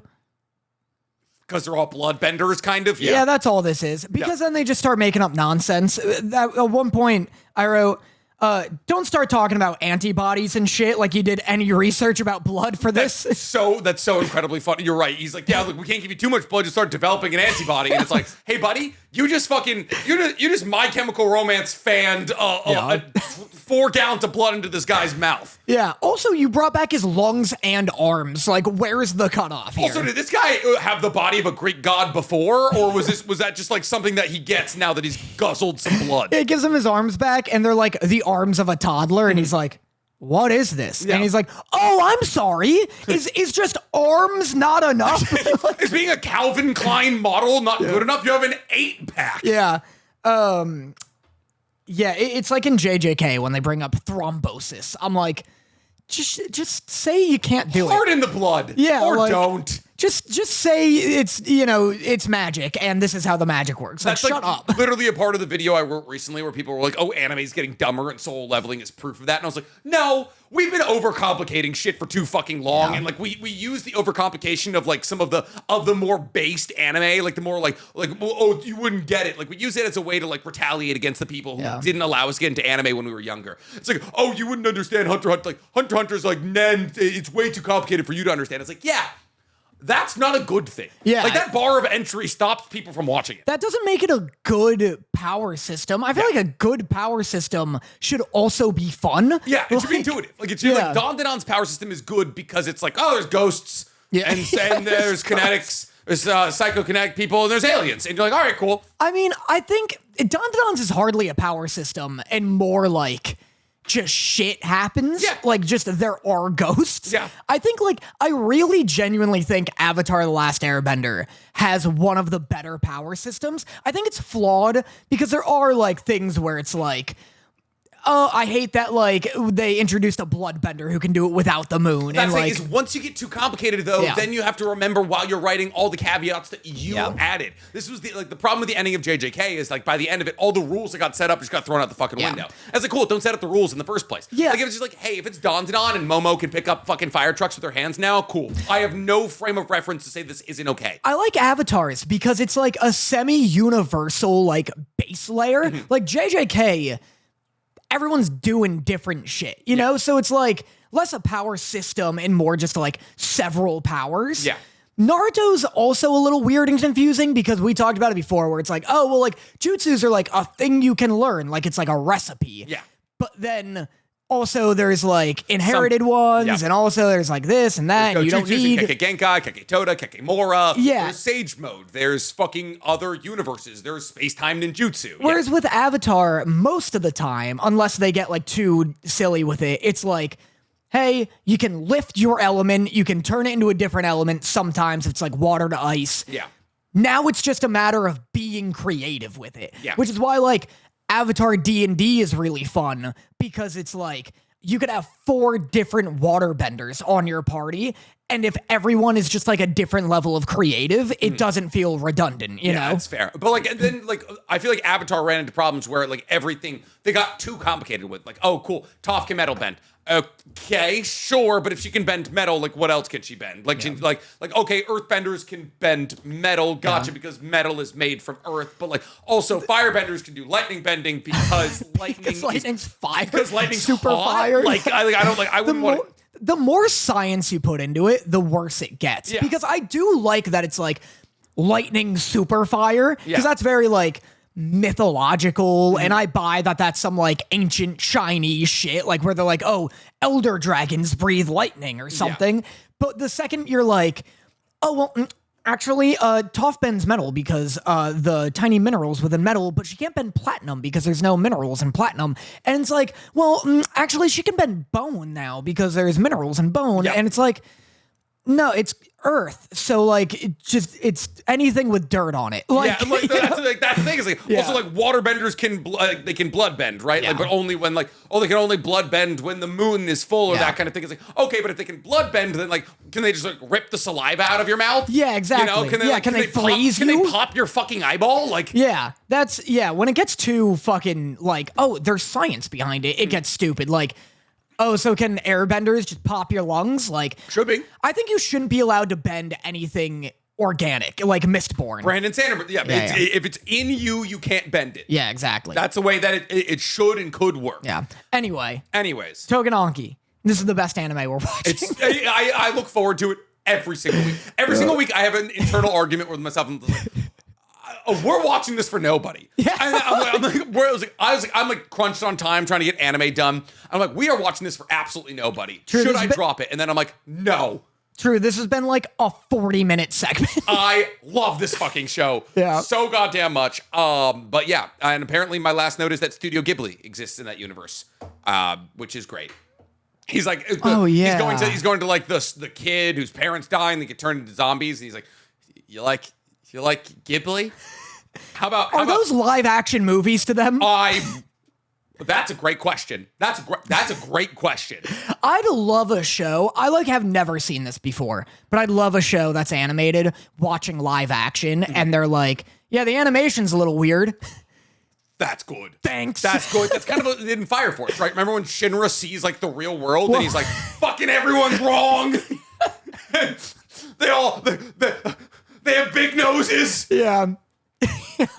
They stretch out. Yeah, everyone's real ugly. Everyone's a bird. Yeah, everyone's bird alike. But yeah, all right. Fucking Tougen Anki. If you guys want us to keep talking about it, tell us. Because please tell us. Lie to us. Let's check the chat right now. Do check people the chat. This is the best one. It's just fun. It's so cliche, but in a way that I'm like engaged somehow because it's weird. Like Black Clover didn't what? We have 14 people. No, one of the comments is I'm watching Tougen Anki out of spite. which honestly, fair. That's how to watch it. Yeah. Dude, well, it's funny because I've watched like cliche shonen kind of like annoy me. Because I'm like, there's so much good anime out there that I'm not going to watch one that's just ripping off so and such. Yeah. Like Black Clover, I fell off of pretty fast because I was like, it's just like the milquetoast, like mid shonen. This one is so unembarrassed about ripping off everything. Like the last episode had a Titan Chainsaw Man. Yeah. All this shit. That it's almost like I'm watching it like a scary movie where I'm like, ooh, what are they gonna rip off next? Yeah, it's like I'm watching it like kind of like giggling and kicking my feet like, oh, this is shameless. Like, it's fun how shameless it is to me. Yeah, when he brought up antibodies, I was like, yeah, go on, whatever. Talk about hemoglobin. Yeah, teach me Titty the anime. Like, what? I can't wait. I almost wrote a note where I was like, I hope these female characters never talk and never have any character arcs. I'd love if the show ends and then they just show up and they're like, we did it. I just fucking boing. They don't even like shake their hands. They just fucking. Oh, it's so bad. It's so much fun. You know what I was thinking about before I forget it? What? This could be a good TikTok, maybe. Yeah. You know what Naruto, like OG Naruto, desperately needed? What? One of the main trios having a female character as the best one of that trio. As in like the most important, most powerful, that kind of thing? Every trio, it's like Rock Lee and Neji. Yep. I started with a bad one. But like, 10-10 is definitely not the star of that show. Well, I just mean like every trio, it's like Naruto's obviously the star. Gaara's the star of his. Shikamaru's the star of his. Who's Shino with? Shino's with Kiba and Hinata, which I feel like might actually be the argument for one trio had a best character. Because Shino and Kiba get forgotten. Hinata is an important character. That's true. She's important and not incompetent at all. But like, she's not like Gaara, Neji, or the point is she's not Neji. But like, you know, like all the trios have like 1 to 2 characters that are the like Shoto, what's his name? Oh, like the Shoto and like the Bakugos? Yeah, like a Shoto and Bakugo where like you have the whole class and everyone's like doing their part, but like no one's fucking with Shoto, you know? Like if you have like a terrorist event, they're like, oh, we can only send 2? No, I'll get to you, Seto. I'm just thinking it over. I'm thinking Shoto. Yeah, I think it's Shoto. Maybe. Yeah, no, Seto. You're the next one. You're the next one. No. Invisible girl. Like maybe we do need a spot. No, but it just he covered an entire battlefield in ice and then melted it. Yeah, for stealth, you could Froppy, you're not going. Froppy, Hey, tape arms. Fucking, hey, can you close my boxes? All right, I'm moving soon. I need, tape's expensive. Yeah, okay, what do you do other than the tail? It's Shoto. Hey, his hands explode, all right? Fuck off with your martial arts. That's what I mean. There's not I wish Gara was a woman, you know? Yeah. It would just help. Well, what sucks is the strongest woman we get in part 1 in terms of Genin age characters is Tamari. It's just she also exists next to Gara, who's a walking child-aged nuke. And also gets fucking demolished by Shikamaru. Only after demolishing Tenten. Yeah. She literally, yeah, fair. She gives Tenten a free chiropractic adjustment. Tenten's that's such a hard image. I do love that image, but I love that Tenten's here's a hurricane of knives. And Tamari's here's a hurricane. She's knives! They're sharp for everyone! They betrayed me. You know what's funny? In the manga, they don't even show that fight. It's just Tenten. It's Tenten and Tamari, and then it's just Tenten cracked. Yeah. That's horrifying. Yeah. That's so scary. They don't show the fight at all. That fight only exists in the anime. Oh, I'd love if they were doing One Piece, but for Naruto, and they skip all the fights, but it's just the finishing blows. So it's just I wonder how everyone else is doing. Rock Lee leg crushed. Tenten spine snapped. Ino and Sakura punching each other out. Kiba shit face. Yeah, fucking full of fart, dog. Yeah. Oh man, I'm rewatching OG Naruto and it's so much goddamn fun. All right, you want to talk about let's talk about Gachiakuta. Sure. Speaking of dubs, we're talking about how Dandadan's dub makes everyone feel like a human. Yeah. Everyone is almost too casual. And Gachiakuta's dub. Everyone, they dub like this. And it's kind of funny because, all the characters are very nonchalant until they're not. But, Zonka, when he's we spend the majority of this episode focused on Zonka. And Zonka's just walking around being yeah, no, I mean, Rudo, why is everyone being so loud? Is there a party today? And it was it's so non-anime, the way that it's dubbed. It's so chill. I like the idea of an anime character being he walks into a party and someone's whoa, can you believe we beat that guy? And he's we're inside. Yeah, chill the fuck out. Yeah. I'm right next to you. Hey, buddy, there's not even music on. We couldn't get it. We have a trademark issue. I think this was maybe the second best episode of the week. Oh?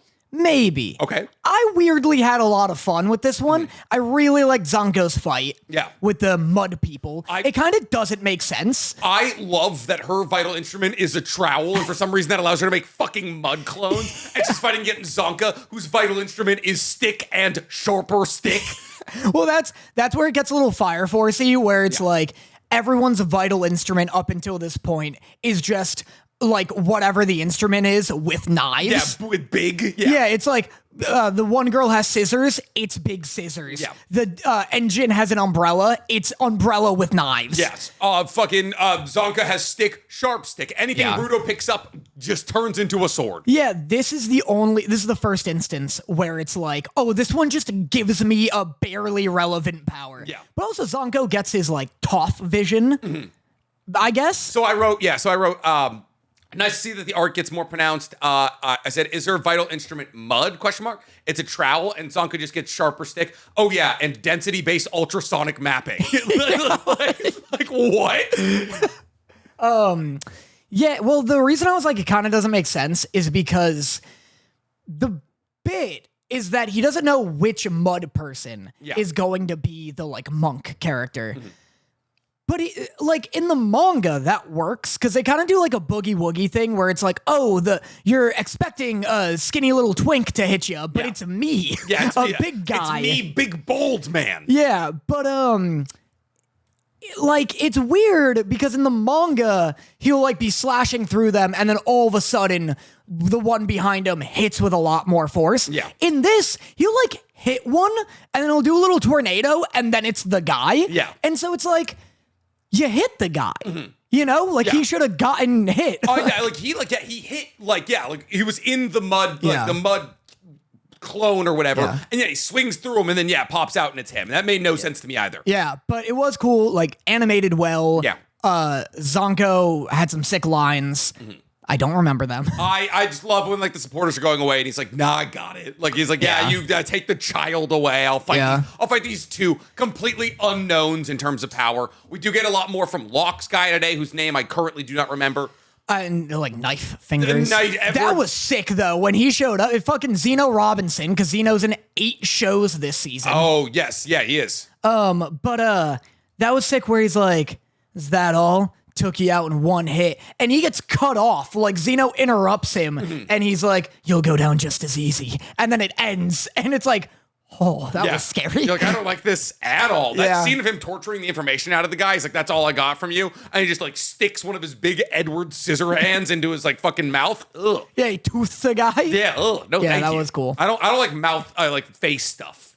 I hate watching a face get disfigured, like eyeballs, teeth, mouth, nothing. I love how you're always like, I don't like torture. I'm not hot take. I've grown out of gore. I can't watch Saw movies anymore. That being said, I watched Final Destination the other night. Yeah. That's fair. But that's fun gore. Like, because it's so over the top. It's a big Rube Goldberg. It's a Rube Goldberg gore. Saw gore makes me uncomfortable. Do you like when the guy got his dick ring sucked out of him? Oh, that was crazy. Yeah. That was fucking the MRI machine. Yeah. He gets like fucking pulled in and snapped. That was, no, thank you. I would have fucking, like, how much until you pass out, you know? Your dick got ripped off. I think you're, yeah, that's right up against the line. I feel like that is. Or maybe it's one of those things now when you get hit in the dick and there's like a brief like 40-second mercy window where your body's like, that wasn't so bad. Yeah. And then it slowly comes. And then it's like a fucking, it's like Jerry behind you with a baseball bat from Tom and Jerry. Like, just like tiptoeing up to you. It's about to fucking rock my shit. There's nothing worse than getting like a graze shot to the nuts and you're like, wow. I'm okay. And then you're like, I may throw up and never stop throwing up. The end. I was playing lacrosse when I was younger, and I got in front of a shot because I didn't want to like go in the goal kind of thing. And a kid shot a lacrosse shot full speed, and the ball hit my balls first, and then he followed through with the stick and hit me in the balls with that. And I got hit in the nuts. And then he shot you. I got hit in the nuts so hard, I dropped to the field and opened my shorts up to make sure my dick was still there. It was so bad. I'd love like your coach comes over and he's like, all right, I'm going to take him off the field. And you're like, I'm fine. And he's like, you have 30 seconds. I got to get you out of the public eye. You have 30 seconds until your left ball explodes. You have 30 seconds before you cry in front of Jennifer Chastain. I got to get you out of here. And I fucking did cry, dude. Yeah, and the coach was like, that's why you wear a cup. And I was like, I'm going to be the reason you don't have children if you don't fucking get away from me, all right? But yeah, so fucking, I don't know. That was fun. Fun episode. You want about To Be Hero Schmecks? Yeah, this was pretty fine until the very, very end. Until the very, I was where like it's really cool. I was like fading into the fucking, like, I was falling asleep watching this entire episode, and then Esol pops up, and I was like, what the fuck? Yeah, so this is the episode where you were about to fall asleep the entire episode, and then Esol pops up. Yeah. Just for anyone wondering what episode we're talking about. So this is the last episode of the Johnny's 3-episode arc here, and basically we just get like, I don't even really remember what happens. I'm reading my notes here, and I don't. They just explore the spaceship. That's what it was. Yeah. I was like fully asleep for this episode. I think. Like I think I closed my eyes for 30 seconds of this episode and just like listened to the episode. I was pretty checked out. This is a good testament to what we were saying about Dandadan, where it's like the characters just aren't fully engaging enough to carry like a non-fight episode in this show yet, or like a non-intrigue show. Yeah. So there's intrigue of like, what's up with the aliens? But it feels like it's just that for 20 minutes. Yeah. And then Nice shows up and he's it's like, OG Nice. And it's OG Nice. And he's like, I'm going to kill you all. Yeah. And that was awesome. Awesome. Yeah. Like, and then Esol shows up. So it's interesting because it's new Esol. Yeah. And OG. Is it new Esol? I think because in the subtitle it said Yang Cheng. Oh. Yeah. So I was watching the watch the subtitles on it. It subtitles. said like Yang Cheng, which was like the second Esol. Whoa. Yeah. And so it's the second Esol, I believe. But also I don't think that's like the old Esol. One was like an older voice actor, and two had like a bulkier design. Well, that'd be interesting too, because, well, yeah, he did, but the timeline shit's confusing to me. So I didn't know if he was just a younger, old Esol. But Yeah. it's interesting because Isol kills Moon. And so Isol's tight with Nice. Yeah. So. Oh, well, Isol kills Moon after Nice is like dead and gone. Yeah, exactly. Crazy. Do you think Moon is connected to Nice's death? Death, maybe? Well, that's the thing is like, cause like, oh, now we know that like Nice. So my biggest note was like, oh, like Nice was a bad guy. Maybe that's why he killed himself or something. Yeah, I was wondering. He's gonna fight Lolly, which is awesome. She's my favorite. And I don't remember timeline wise how it works out, but I was like, does Nice kill Lolly and he like can't handle killing a child?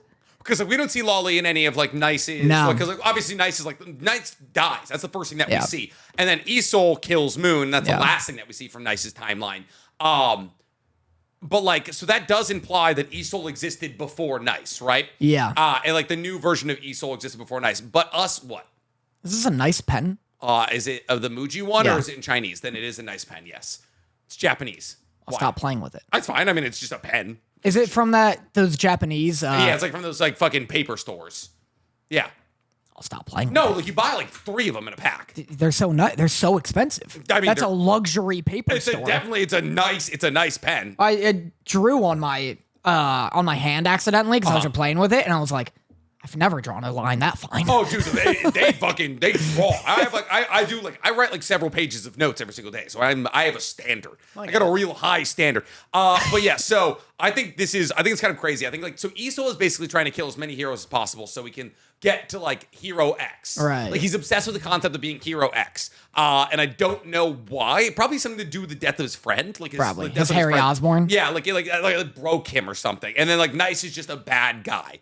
And so like I'm very excited for next episode, which is going to be, it's based off, the next episode is the building. Oh, interesting. That could either be awesome or the most boring episode ever. Yeah. Because it could be the, whoever's been like pulling the strings, like Queen's uncle. Oh, that could be it. That is, anytime they cut to them, I have no idea what's going on. I just don't care. Yeah, Like, I don't care. Like, oh, you don't have superpowers? Cool, I don't give a shit, genuinely. I need him to be more of like an outward sociopath rather than this like, he's very diplomatic on the surface, but inside he's a little dark. Like, if you want me invested in this guy, I need him to be like slitting throats or something. I need a full breakdown on which adult is associated with which hero. Because like, I feel like every adult is associated with every hero. They meet sometimes. They're all like kind of vaguely evil. One of them runs a thing called FOMO. One of them's got long hair and he does Ghostblade. I have no idea what's going on with any of them. Yeah. I wonder what it'd be like to watch these literally in reverse. That'd be kind of cool. Yeah. Oh, like literally in like not like you start with episode 24. Yeah, and then you go back to episode 21. Yeah. I was like, that would be exhausting. That would be fucking awful. Cool. You want to talk about Kaiju number 8? Yeah, this was like a good one. Yeah. If you like Kaiju number 8. If you like Kaiju number 8, man. If you like Kaiju number 8, this is maybe the best Kaiju number 8 episode. I think it's the best Kaiju number 8 episode if you like Kaiju number 8. Yes. And it's not that I don't like Kaiju number 8. It is ugly. It's so ugly. Dude, I'm sorry. I can't act like it's not ugly anymore. It's so ugly. I'm glad you brought it up this episode because there was like the flashback with whoever ends up getting killed and or corrupted. Yeah. Iseo. Spoilers. There's a flashback with him and like his late wife. Yeah. And she looks like a South Park character. Yeah. Like there's no detail in her face. Her mouth is like ear to ear. When she calls him like daddy, I was like, oh, it was like uncanny valley. Dude, I showed Josh. Josh was just on the couch and I watched like the intro sequence and he was like, whoa, this is crazy. And I was like, dude, you should see season 1. They had Youngblood. And so I showed him that and we watched like the intro sequence again. And he's like, whoa, is this what the show looks like? And I was like, so those were the intro sequences. Good night. The outros. The outros are also pretty cool. They got great. They had the All-American rejects on the last one. I was like, I'm going to bed. Yeah, it's just, you know what it is? It's lighting. The lighting is everyone's so saturated with light. Like there's just like, there's no understanding of how light should fall on characters. Everyone's so bright. Everyone's so monotone. Like there's just like there's so little shading. Well, it's interesting you say they're saturated with light because I feel like they're undersaturated with color. Yeah. It's just like, it should be more vibrant. Everything's like a weird, like, not watercolor, but just like a weird pastel kind of color where it's all muted. And we're not saying the animation is bad. The animation is not bad. Yeah, everything moves well. The art style's ugly. Like, that's why we always say there's a difference between animation and art style. Yeah. And, like, those two things can be 100% separate. And it's just Kaiju number 8, is just, like, out of all the things that we're watching, like, even Tougen Anki, which relies on, like, heavy CG for a lot of its action. Like, from an artist, like, I enjoy it more from an artistic standpoint than I enjoy how Kaiju number 8 looks. I don't know if I'm going to attach myself to that take just publicly, but That's fair. That's interesting. I'm not saying that like Tougen Anki's a better show than Kaiju number 8. I'm saying it's better animated. Yeah, but I prefer how it looks. Yeah. I just don't like how Kaiju number 8 looks. Yeah, I like how Sakamoto Days looks more than Kaiju number 8. Yeah, I also don't love how it looks. I like it when like the fights are in motion, like all the motion's well animated. Yeah. Sound design's awesome as always. Music's great. I actually wrote, I need a little bit more from the music in this moment. When Isayao was like loading up his like second burst, I was like, oh, like to me it feels like I feel like I want more like groundswell. I want more music to come like with this like monumental moment. And like there's like payoff at the end, but like something about like if you compare like that final stand moment to that of like All Might, United State of Smash kind of thing. Like those are like two very different like sound design approaches that like, I feel like stand at different levels. Yeah. I wrote Squadron Technique number 4, Rising Blast. It's literally just an uppercut. It's an uppercut, yeah. Everything, and then like he like hits him with like a right cross and like punches his head off, and it's like Squadron Technique number 1, fucking swinging axe battle attack. Or Too something. much yapping for not enough payoff of an attack. Everyone's calling him old man. His daughter's 15. Starter's 15 and he looks maybe 40. He's like 40. Everyone's like, don't die, old man. I was like, hey, this guy's wearing a fucking kaiju suit and he's got ballistic hammers on each arm and he's built like a goddamn NFL linebacker. He'll be okay. It's like, hey, maybe stop calling me old man and I'll be less likely to die. 100%. I have a question for you though. Okay. Is old man goes out on his, like old legend goes out on his shield the best trope in anime? I was going to say, I thought you were about to be like, is it outdated? Is it overdone? I don't think I'll ever get tired of it. I'll never get tired of like, hey, this is the former strongest guy of all time going out on his shield. Yeah, there's times where like it doesn't affect me that much just because it's like I'm like, oh, I'm not so attached to this character or this or that. Like, but at worst, it's still like a 7 out of 10 experience. Like, I'll never get tired of a Rengoku, of a Fuegoleon, of a this. Yeah. Captain Yamamoto from Bleach, Hiruzen from Naruto. Well, it's just great to see, especially early in a show. I love seeing like Ace maybe in One Piece. It feels like that's kind of what that is. What do you mean? Him going out on a shield? Yeah. I mean, he's not old. He's not like an old legend. He's like actually like a rising star. Ace. Right. That's like why like him dying is such like a shock to the world because he was like, oh, he was supposed to like take over. He's supposed to be like the next face of the pirating world. I see. It's more like there's a scene with Garp, his like grandfather, in some recent episodes where like he like invades like Blackbeard's island. Yeah. And like he doesn't like I won't say how it goes, but he is involved in this big fight. And he's like known as like a legend of the past. Right. I love it. Yeah. It's awesome. It's great. I sometimes wish they won. Like, they never win. The old I guy think never wins. Fuegoleon won. Or did he not? He like loses a hand, I When thought. Fuegoleon fights against who? Whoever he first fights against, a puppet guy? Sure. I know Fuegoleon loses a hand at some point and replaces it with fire. All right, well, it's that. It's been a long time since I interacted with anything pre-chapter 300 of Black Clover. Regardless, that's the end of my negative notes on the episode. Because the last, 6-8 minutes, awesome. Really cool. Everything revolving around the fight with Isayao and Kaiju number 9 is sick. It's not even just that, the fight's sick, because I thought he was going to take him down. Yeah. I thought we were done with Kaiju number 9. Yeah, you're just like, cool, onto the next big bad. Yeah, on to the next whatever. And so when he's doing his big fucking punches, I'm like, this is pretty cool, whatever. It is just a big punch. Yeah. That's my gripe with the, old man falls down on his shield. It's usually just, a big one kind of thing. United States of Smash has never done anything for me. It's just a punch. One of my favorite scenes in anime ever. Rengoku is barely saved by the fact that there's a bunch of cool animations going on and he gets a big lion, but it is just a slash. Yeah. This is just a punch again. Yeah. So I was like, all right, cool. This is just a big punch. Beats the thing.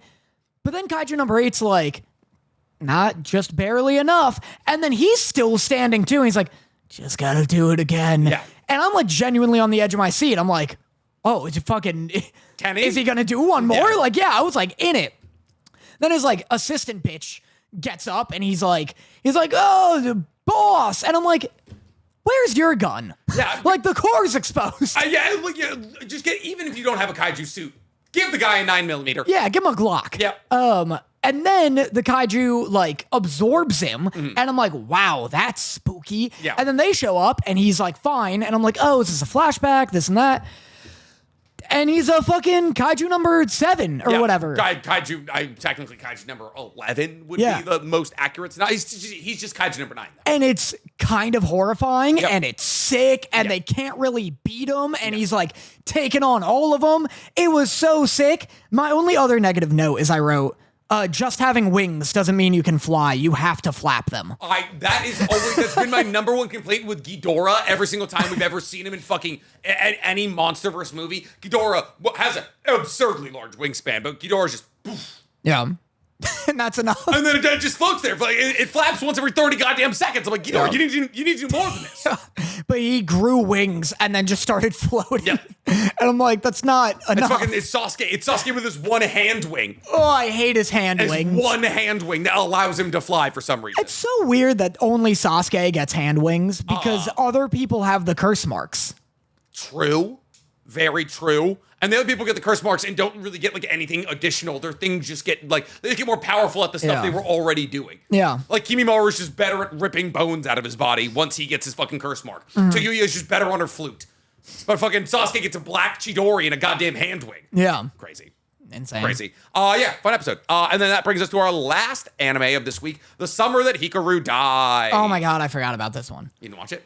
No, I watched it, Okay. but I forgot I did. What a wildly convenient thought experiment to get handed in class. The episode opens and they're like, man, if your friend dies and gets replaced by a person who's just like your friend, what do you do? And it's like, fucking Yoshiki's like, oh my god, thank god I finally get to fucking talk about this with somebody. Why wouldn't they do the ship of Theseus instead of this identical scenario? Just on the fucking nose scenario. Maybe it's a Japan thing. Like maybe this story is literally based on that I think it is old like philosophy I think it is thing. like you getting you're stolen. Yeah. Like your soul is stolen by looking in a reflection of a puddle or something. How do you feel about this show constantly expanding its lore and world and like power system? Do you mean the fact that every single person in this entire town is psychic of some kind? Yeah, because like at first I was kind of really into the idea that it's like a harrowing thriller slice of life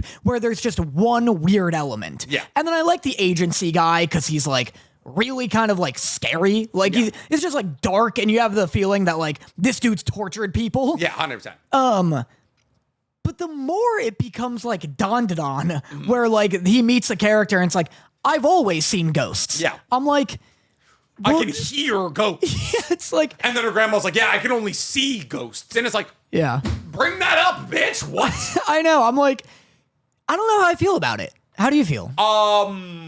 Do you like it being more mundane and like, oh, it's a very human reactionary story to this one really weird phenomenon? Or do you like that it's the whole world is like a Chainsaw Man world? I think the first 19 minutes of this episode take away from the story. Where it's like, oh, hey, by the way, we're going to introduce this other girl into the story. She's able to understand what's going on with Hikaru. And then, now we need to focus on her backstory. And we need to understand, like, oh, this is why she told somebody to not cross the train tracks a couple of episodes ago. Because she could hear, like, a ghost telling her that a train was going to come in and kill her if she did. But I do think as a vehicle for, like, oh, Hikaru was going to kill this girl. Which I love that. Like, Hikaru was going to kill this girl because she figured it out. And, like, Hikaru was like, oh, only Yoshiki can know. If anybody else knows, it jeopardizes my chance to spend time with Yoshiki. Yeah. And Yoshiki seeing that serves as a massive additive to, like, what's being built out here. Because, like, the entire story is, like, a flux where it's, like, Hikaru is, like, you know, trying to be a human or trying to be Hikaru or just trying to exist as something close to humanity. And Yoshiki has to go through this oscillation of, like, okay, well, like, to everybody else, Hikaru's still alive, right? To everybody else, like, Hikaru's around, and that's all that matters. Like, I have the closest thing to Hikaru I'll ever have right now. And it's like, it's either nothing or something. And so he goes through this oscillation where either he's like, I need to separate or I need to lean in and I need to help. This, I feel like, is that final straw where it's like, okay, we can't help. Yeah. Like, this is the second somebody else found out this monster was going to kill this girl just because, like, I didn't want more people to know. And that's a cool breakwater moment, I feel like. Yeah, I did really like that. And it was, like, very well executed. It was spooky. Mm-hmm. And I liked... Yeah, they give you just enough. Like, his eye starts doing the thing, and then... The girl's name? No, the guy. Oh, Yoshiki. Yeah, Yoshiki. Shows up and the eye goes back and she passes out. And I like that Hikaru's like, man, that was close. And he's like, what was close though? Like, how close exactly? Yeah, close to what? And he's like, didn't want to have to do that. Didn't have to do what though? Yeah. And I love Yoshiki's reaction to all of it, where like Yoshiki like bumps his shoulder and all of that. Like Yoshiki's like pissed at him. Like Yoshiki knows that Hikaru probably won't do anything to him because like he exists solely for him. But like you see like this anchor, like this like actual like for the first time, realization in what Hikaru has become, like, washed over Yoshiki. And I feel like there's, at the very same time, been this introduction of other characters that are, like, tangential to Yoshiki and Hikaru's friendship, like those two girls and, like, the bald guy. And, like, all of them having a sleepover, mind you, is insane. Yeah. A sleepover with girls in high school? Are you insane? True. What is this? Wait, are we doing what is an orgy? This, communist Russia? Are we doing an orgy, or are these kids, like, 10? Like, I didn't have a sleepover with a girl. What? When I started getting boners, that stopped. That fucking ended. Yeah, I stopped talking to girls. I couldn't imagine having a girl over my house post 7 p.m. Try to even think about that. Also, did we find out about Hikaru's parents? I know his dad's out of the... Dad's dead. His mom's just, I don't know. Not around? Classic anime mother. Yeah, like... just fucking not seen or heard, but like, exists. Right. Like a good... busser at a restaurant. Yeah, dude, just like, well, my water's full. How did that fucking happen? Dude, when I was a busser at a restaurant, the motto... bussing it down. I was bussing it down. Yep. Our motto that like our managers would tell us is, as a busser, you want to be seen and not heard. So, like, basically, you just, like, go up, you fill the water. The pitch that America gave to women until, like, the 50s, basically? Yeah, I guess so. Yeah. But, so the bit is that, like, you know, you don't go up and you're like, can I fill your water? Like, you just do it. On Halloween, I wanted to flip the script and be heard but not seen. Fuck! One of my favorite ongoing bits in Archer is they're always dropping, like, bowls, and the bowl would just go, whoa, whoa, whoa, until it, like, finally, like, evens out, but it's, like, the entire time the bowl is spinning, and it's, like, nobody says anything, so it's just you, just like, dropping cups and shit. But yeah. That'd be fun. It's just like, oh no, the bus boy's coming. And I love the idea of you, like, having to, like, break glasses and not be seen, like, you're, like, Batman with a smoke bomb. Yeah, I like the idea that they're, like, eating, and then someone just hears from behind them, they're like, do you want more water? Yeah. Like, what the fuck? And then there's just water. It's just water in the glass. Yeah, just a trap door opens in the ceiling and like pours it in. He's doing fucking magic? Yeah. He's doing on-stage magic to fill my water here? Yeah. Oh, man, we went to a magic show in Vegas this weekend. Kind of sick. Good? Me and Dorothy, we've been on we watched Now You See Me. Yeah, now you haven't. Now You Haven't, which has got to be the third movie, but it unfortunately won't be. But Now You See Me and Now You See Me 2. And Dorothy was like, well, the magic's never going to be as good as Now You See Me. And I was like, you're probably... They're wizards. They're like literal, they rob a bank in Paris from Las Vegas. So it'll never be that good. And I was like, that's fair, I guess. Also, fucking Woody Harrelson's performing jutsus on people. If that's how strong fucking mentalism was, that'd be an actual problem. Like that's like, okay, Woody Harrelson could just walk up to you and walk you into a van and offload you to Macau. What? I know, Marines would learn that. Yeah, like fucking there'd be no threats. Yeah. Or there'd be too many threats. Yeah. Magic would have, like, you'd have to learn magic with an ID and a fucking background check. Crazy. Absolutely nuts. All right, you want to get to our game here, dog? Oh yeah, what is it? Epic or Snapic? No, it's not epic based. Nobody likes Epic, dog. Yeah, I guess so. Epic is so last year. All right. Our game is newest games. All right. Keep, delete, rewrite. I thought it said Keegan Michael Peel. Of course. Yeah, they had some like fucking Eldritch horror fucking smashed together. And today we have Jordan Peele. Oh, fucking Cena! I'm like, no, Danny. Oh, you either get him as a Make-A-Wish or you have to make a wish that he won't To fucking get him away. Yeah, that he won't fucking kill you.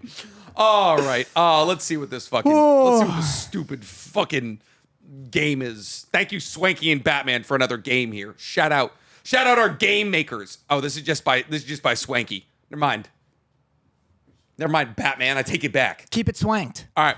Today, me and Danny are playing Keep, Delete, Rewrite. A little take on Kill, Marry, FMK. Is that what? Kill, marry, murder. Yeah, Kill, Marry, Murder, FMK. Fuck, Marry, Kill, Murder. Kill, strangle, murder. Yeah. Mutilate. I hate everybody. I hate him. I'm fucking down, burning it down, dog.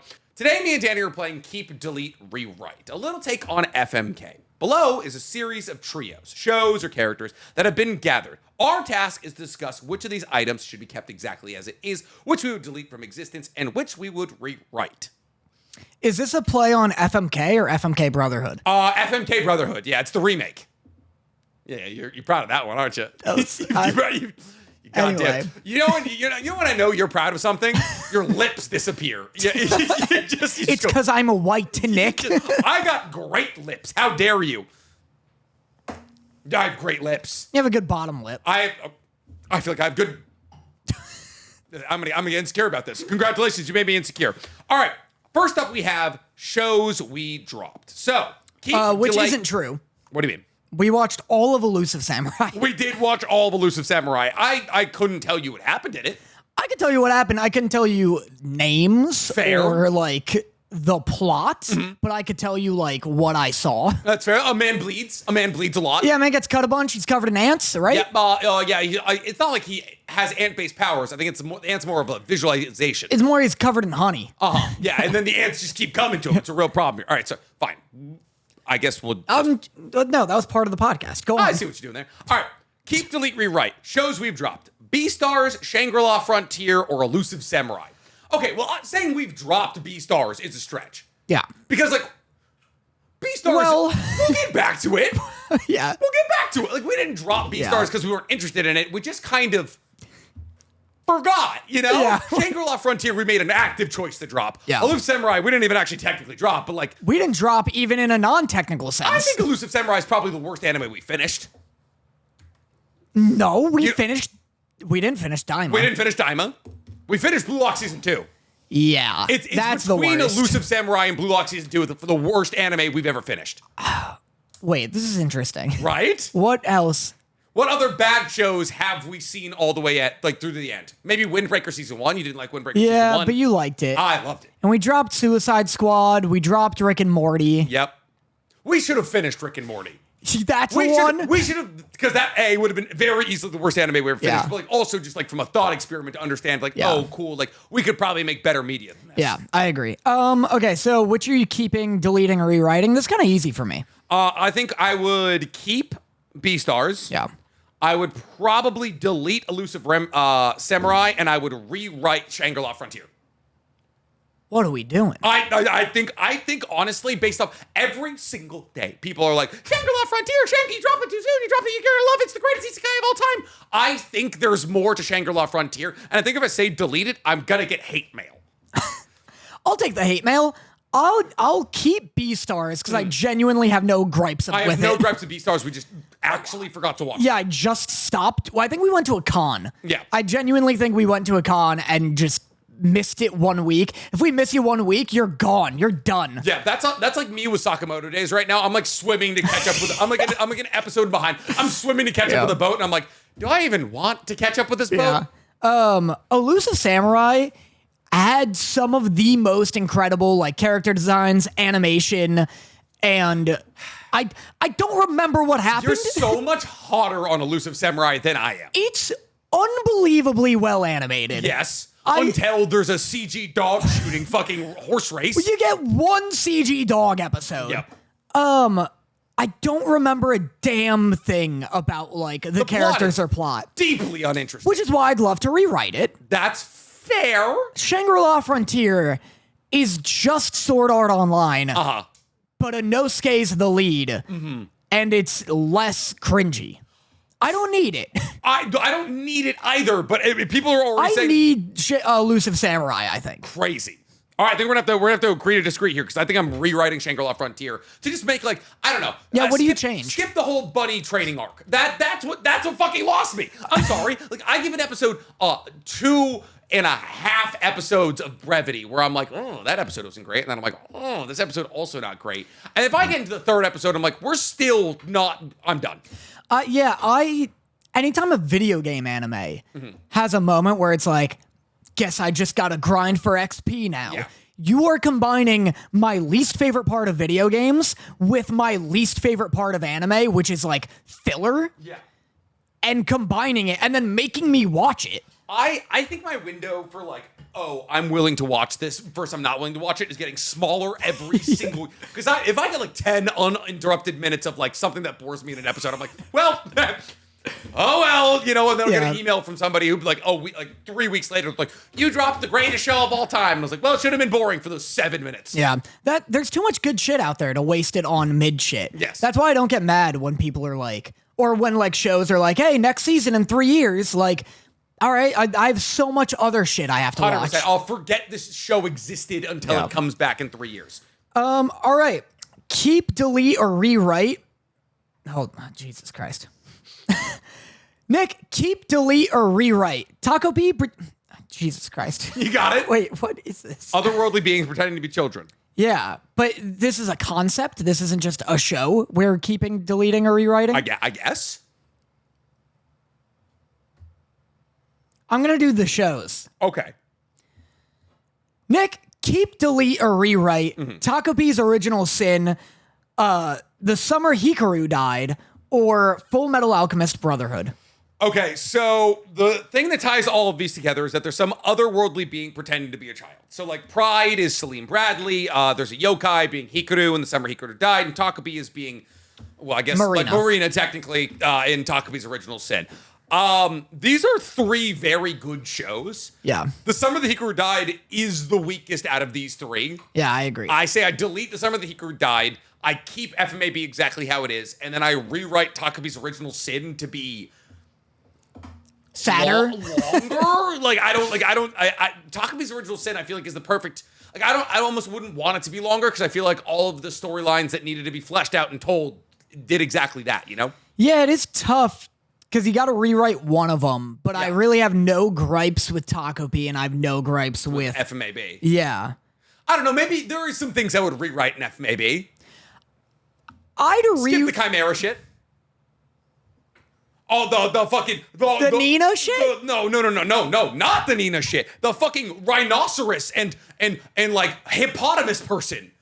Oh, the lion? Yeah, like you remember they meet all the goddamn chimeras in the underworld and they're like, oh yeah, by the way, what Show Tucker was doing was years behind what we figured out with chimeras. Yeah, that's when they meet Greed for the first time, right? And he's got a big lizard guy with him. Yeah, you can skip like those 5 to 7 episodes where we're doing chimeras. Yeah, I tighten up the first third of Full Metal Alchemist Brotherhood to be like just a little more riveting, I think. Because it is a slow burn in the sense that it's like a snowball where it just like picks up momentum and by the end it's huge.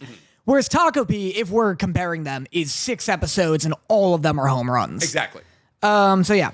Cool. Keep, delete, or rewrite, Dan, 3 masterpiece episodes. So first up, we have Dandadan to a Kinder World, Season 1, Episode 7. That's Ira's episode with Spiral... I forget her name. Dancing Lady. Chainsaw Man Gunfire, episode 8 in season 1. I'm assuming that's what's her name? Himeno's episode with the Ghost Devil. Gotcha. Okay. And then JJK Hidden Inventory 3, season 2, episode 3, which I believe is the last episode. I think that's Gojo, I am the chosen one. Yeah. Battle against Toji here. These are 3 very good episodes. I'm getting rid of Himeno. Knew you'd hate that. You're wrong? Knew you would hate that. It's the right choice, objectively. Toji versus Gojo. You're so wrong. Where's my pot knife? Why do you have... I have it. Where's the actual... Because you've been making some bad takes lately, Nick. Uh-huh. The Himeno episode is such a beautiful work of art. The Gojo episode's good. Uh-huh. It's well animated. It's hype. Are you crying? Is that the episode that Rico Amanai dies? No.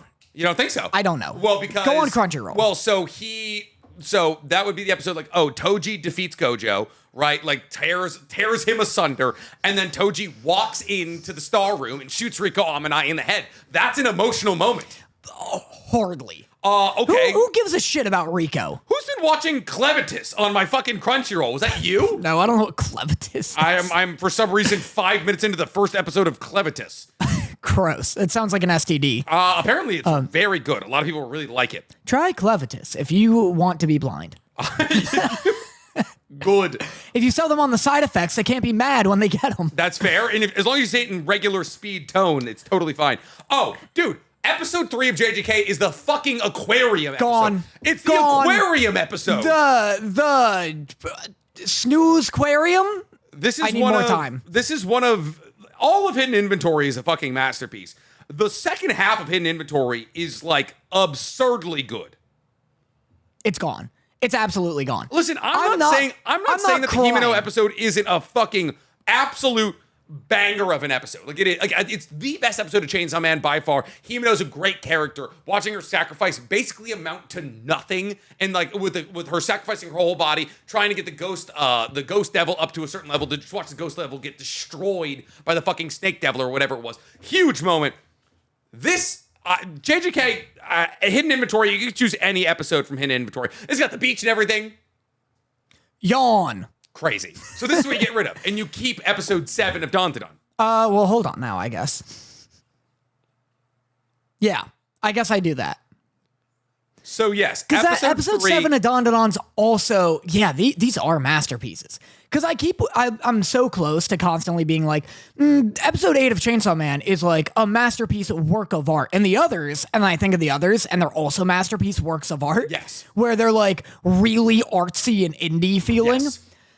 But I think JJK's is the weakest, and I think Chainsaw Man's is the strongest. So I keep Chainsaw Man, rewrite Dandadan, drop JJK's. I don't even know how I would touch episode 7 of Dandadan. I don't know. There's nothing I could impart wisdom wise to that episode that would make it even remotely better. There's nothing I could do to any of these episodes that would make it remotely better. But yeah, I guess I would try to rewrite a Dandadan to a kinder world and keep Hidden Inventories the 3rd episode. Man, crazy. Those are all 3 incredible episodes. Yeah, that's tough. Rewrite is tough because I typically don't have qualms. Mm-hmm. All right. Keep, delete, rewrite, trash TV episodes. Mm-hmm. Avatar: The Last Airbender, The Great Divide. Which one is that? I'll explain. Okay. Dandadan, Let's Go in the Cursed House. So that's the last episode of season 1, which is kind of a throwaway episode. Yeah, that is a bit trash. Or Uzumaki episode 3. Tell you right now. I don't remember which episode of Uzumaki that is. I'll get rid of all of Uzumaki if I have to. Is that the hair one? That might be the hair Maybe. one. There was only 3 episodes of Uzumaki. No, there's like 6, right? There was like 4. Four, maybe. 4 episodes of Uzumaki. Yeah. First episode's really good, and then the next 2 episodes are just like, oh, that boy's a snail, and now he's mating with his other snail. Yeah. Like you can get rid of Uzumaki, I feel like. Uzumaki was fun to watch just because of how objectively silly Uzumaki is, but like... It's good. You get some, like, you buy one of those cinnamon brooms from Trader Joe's, have a bunch of fall East Coast kind of snacks. You have a cinnamon apple. It came out during Halloween. I know, but that's okay. So that's what brings you into the Halloween spirit is like, the girl getting choked to death by her own hair. It's spooky. I'm telling you right now, Tougen, Anki, and the summer that Hikaru died, both scarier than Uzumaki. Yes. Right? Uzumaki's not scary. No. It's great for a laugh. It's funny. Uzumaki is so front heavy. The spiral dad is pretty good, and reading it does give you this like sense of like unease where you're like, oh, I just want to be out of this fucking town. Yeah. Like it's literally spiraling like out of control. Yeah. But yeah, like the summer Hikaru died gives you like a more tangible sense of unease because you're like, this dude's like not all here. No, like, this is a fucking scary ghost. Not a good ghost. It's not Casper. He's like trying to kill. He's already killed one person. He's trying to kill another. Yeah. So I agree. I get rid of Uzumaki. What's the Great Divide, Dan? The Great Divide is there's an episode of Avatar that people hate, I think is fine, but people think it ruins Aang's character. Okay. Where there's like two tribes and they like don't get along. And they both like it's, you know, Aang's passing through this canyon and he like runs into these tribes and they don't get along. And for whatever reason, he has to like help them out. But the bit is that like they both hate each other because of some story that's so old they both barely remember. And so like one side has like, you know, A, B, and C details, and then the other side has X, Y, and Z details. Gotcha. You don't know which side is like actually at fault. And then Aang at the end is like, oh my God, wait a second. I was there. I remember this shit because he's old. Yeah. And he's like, I remember this shit. And then he like explains some answer that's like, it involves all the events that everyone remembers. Yeah, he like makes it better for them. And he's like, oh, actually, no one's at fault and this and that. And they all get along. And then at the end, like Sok's like, man, that was crazy. You remembered that from so long ago. And Aang's like, oh, I lied. I don't know any of that shit. And so people hate that he lied about it. They're like, that's shitty and not actual diplomacy. And I'm like, that's diplomacy. Just lying to make both sides feel better. 100% that is diplomacy, but it's also not something you would expect from like, oh, this is our second coming of Jesus monk. I mean, that's pacifism. Fair. Who cares if they all that matters is they stop fighting. That's fair. Like literally, okay, so this qualm was so simple and so pointless that one little story encapsulating all the events from somebody who was possibly there as like the pseudo avatar would be able to fix it. Here, check chat, just in case people are like, oh no, actually one killed the other one's brother. Okay, I'm checking chat. That's just politics, baby. That's just politics, baby. Wait, what, Danny? I've never seen that take ever. Like, that's the coolest part of the episode. Aang lying is so funny. Oh, people hate it. They hate it so much that in the recap episode, the Ember Isle players, do you remember that? Where they're doing the play? Yeah. And they're recapping the whole show. There's a part where they're like flying over the Great Divide and they're like, hey, look, it's the Great Divide. Should we go check it out? And then one of them goes, nah, let's skip it. And then they skip it. That's funny. Yeah. That's good. I love the showrunners being chronically online. Yeah. I know, back in like 2013. Yeah, they're just like on like Reddit forums being like, oh, I actually really enjoyed this episode of ATLA. I think episode 11 was a masterpiece that truly showed the show running ability of the people who make the show. But yeah, all right, cool. So I would probably delete Uzumaki. I'd rewrite The Great Divide and I'd keep Let's Go to the Cursed House. Yeah, that sounds right. Right. I just got some breaking news from Crunchyroll News. Can I do my news real quick? You can do your news. Demon Slayer Kimetsu no Yaiba Infinity... Yep. Demon Slayer Kimetsu no Yaiba Infinity Castle first movie announces English dub cast with... Do you want to guess?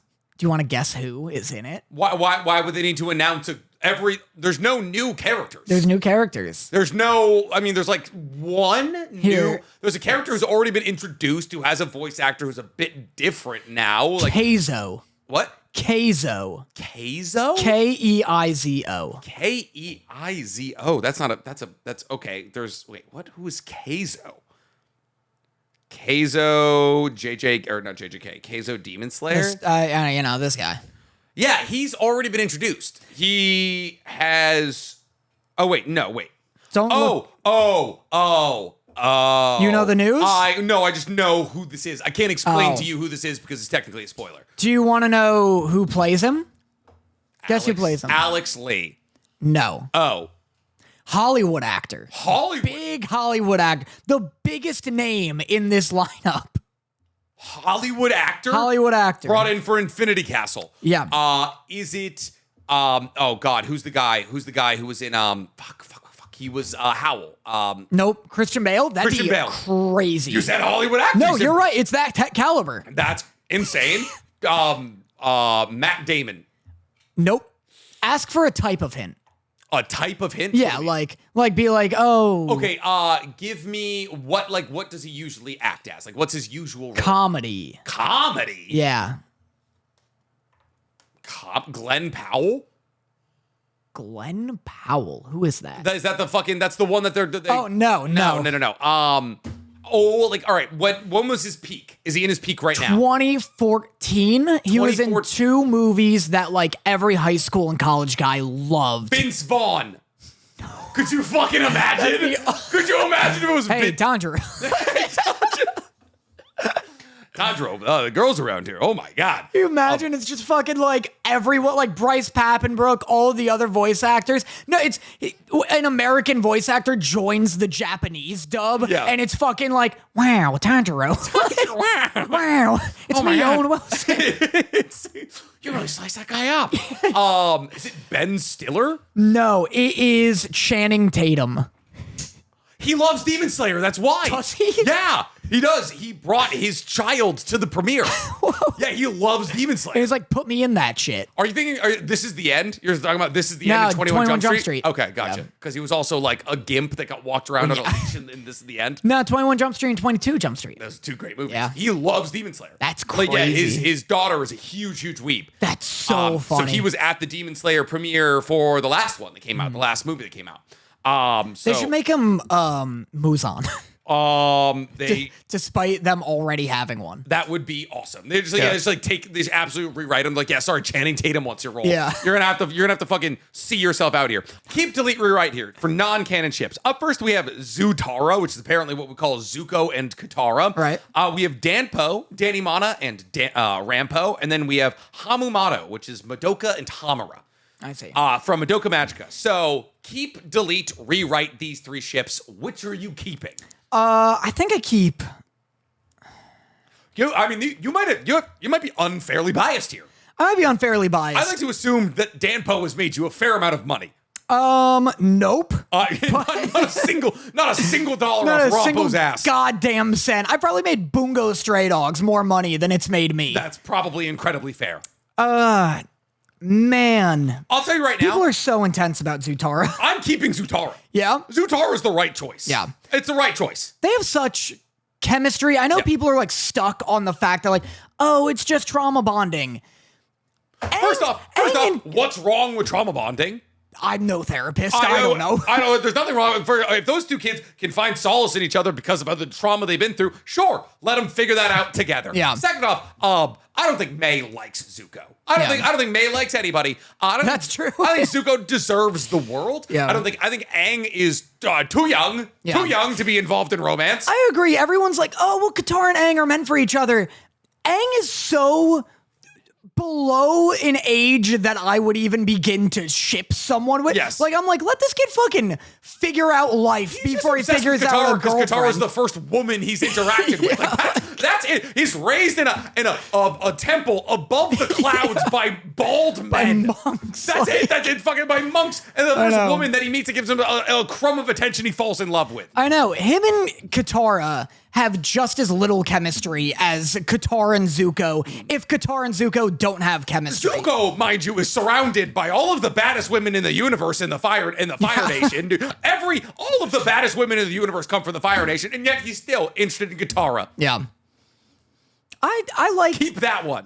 They have more cute moments that aren't just like all of Aang and Katara's cute moments that I remember are like just Aang being a fucking buffoon all over himself. Yeah.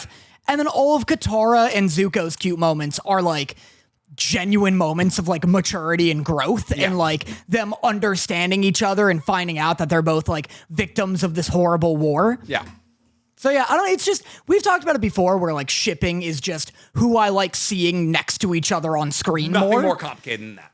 And it's Katara and Zuko. Yeah. I guess it's tough, now that I'm realizing it, one of their like few dates is Zuko taking her to murder a guy. Yeah, fair. Like sometimes you need that. You need to know that he's a ride or die. Yeah, exactly. And by ride or die means he'll take you on a ride to watch somebody else die. What's more romantic? Your significant other yapping your ear off about how much more mature and calm and cool-headed they are than you, or him being like, hey, I'll drive. Yeah, like I'll put a hole in this guy. Yeah. You just make sure if he puts one back in me, you heal me. Yeah. I love when they like roll up to that guy who killed Katara's monster, who killed Katara's mother, and she's like got all the rain stopped and all the knives, and she's like, she's hesitating, and Zuko's just like, hey, we killing a guy or what? Yeah, like, this is like the third guy I've killed this week. Let's get this over with. Yeah, she like throws the ice shards like next to him. Zuko's like, whoops, you missed. Yeah. Zap. Fucking lightning through his chest. Yeah. She's like, I was going to give him mercy. Yeah. Mercy? You didn't give your mother that. Zuko's just like, I never got to do that to a guy before. Bigger target. Way bigger target. Yeah, he just stood there. Yeah. Just sat there and took it. What a fucking idiot. He didn't know he could redirect the lightning through his heart? Yeah, either that or, I'd love if she, like, misses the ice shard and he's like, the guy's like, thank you. And he's like, yeah, but you're not getting away that easy. He zaps him. He's like, I didn't know it kills people. Uncle Ira always just fucking shot at other mountains. Yeah, he's like, you did this. This is on your hands. He like picks up a shard of ice and like rams it down his mouth. I was gonna say like he gets blood on his hands and then rubs it on her face and runs away. Yeah, he's like, I wasn't here. Fucking no one will believe you. All right. Yeah. All right, and then I'm probably gonna get rid of Dampo because he does nothing for me. And it's direct competition to you. I'm gonna rewrite Hamamoto to just happen. I'm gonna write it to happen. And, that's fair. Yeah. Yeah, out of all of these, that's the one that happens. What? I mean, that's one that doesn't happen. Well, I wouldn't say Danpo really happens. Like, Danpo happens. On Wattpad, it happens. Yeah. AO3, it happens. Bugreed. Yeah. What? Bugreed. Bugreed? Bugreed. Oh, Bugreed. Yeah. Gotcha. But yeah, so I just rewrite Hamamoto to happen. Hamamoto? You couldn't handle Rampo. I think I'd strangle him. You choke him until his eyes popped out of his head. I think 5 minutes into hanging out. I think any enemies to lovers is bound to turn into lovers to enemies again. Oh, 100%. Because like whatever you hated at first, you're gonna hate again. You're smoking a cigarette next to Rampo. You just blew each other's minds, and then he was like, and then he does some Rampo ass shit, and you're like, now that I've came, I hate you again. I fucking want to kill you. It's tough being included in this bit when you barely know Rampo. And then he does that shit. He says bazinga or some fucking, I don't fucking know. He hits you with the bazinga. All right, that brings us to, well, I guess technically best boy, but also news. Do you have a best boy this week? My best boy, watching a lot of Love Island. Nice. It's my dream date. He knows that. God, that's so funny. I'm so happy you're on to Iris. Iris is the fucking GOAT. That was a crazy, dude. Poor Iris, first off. Yeah.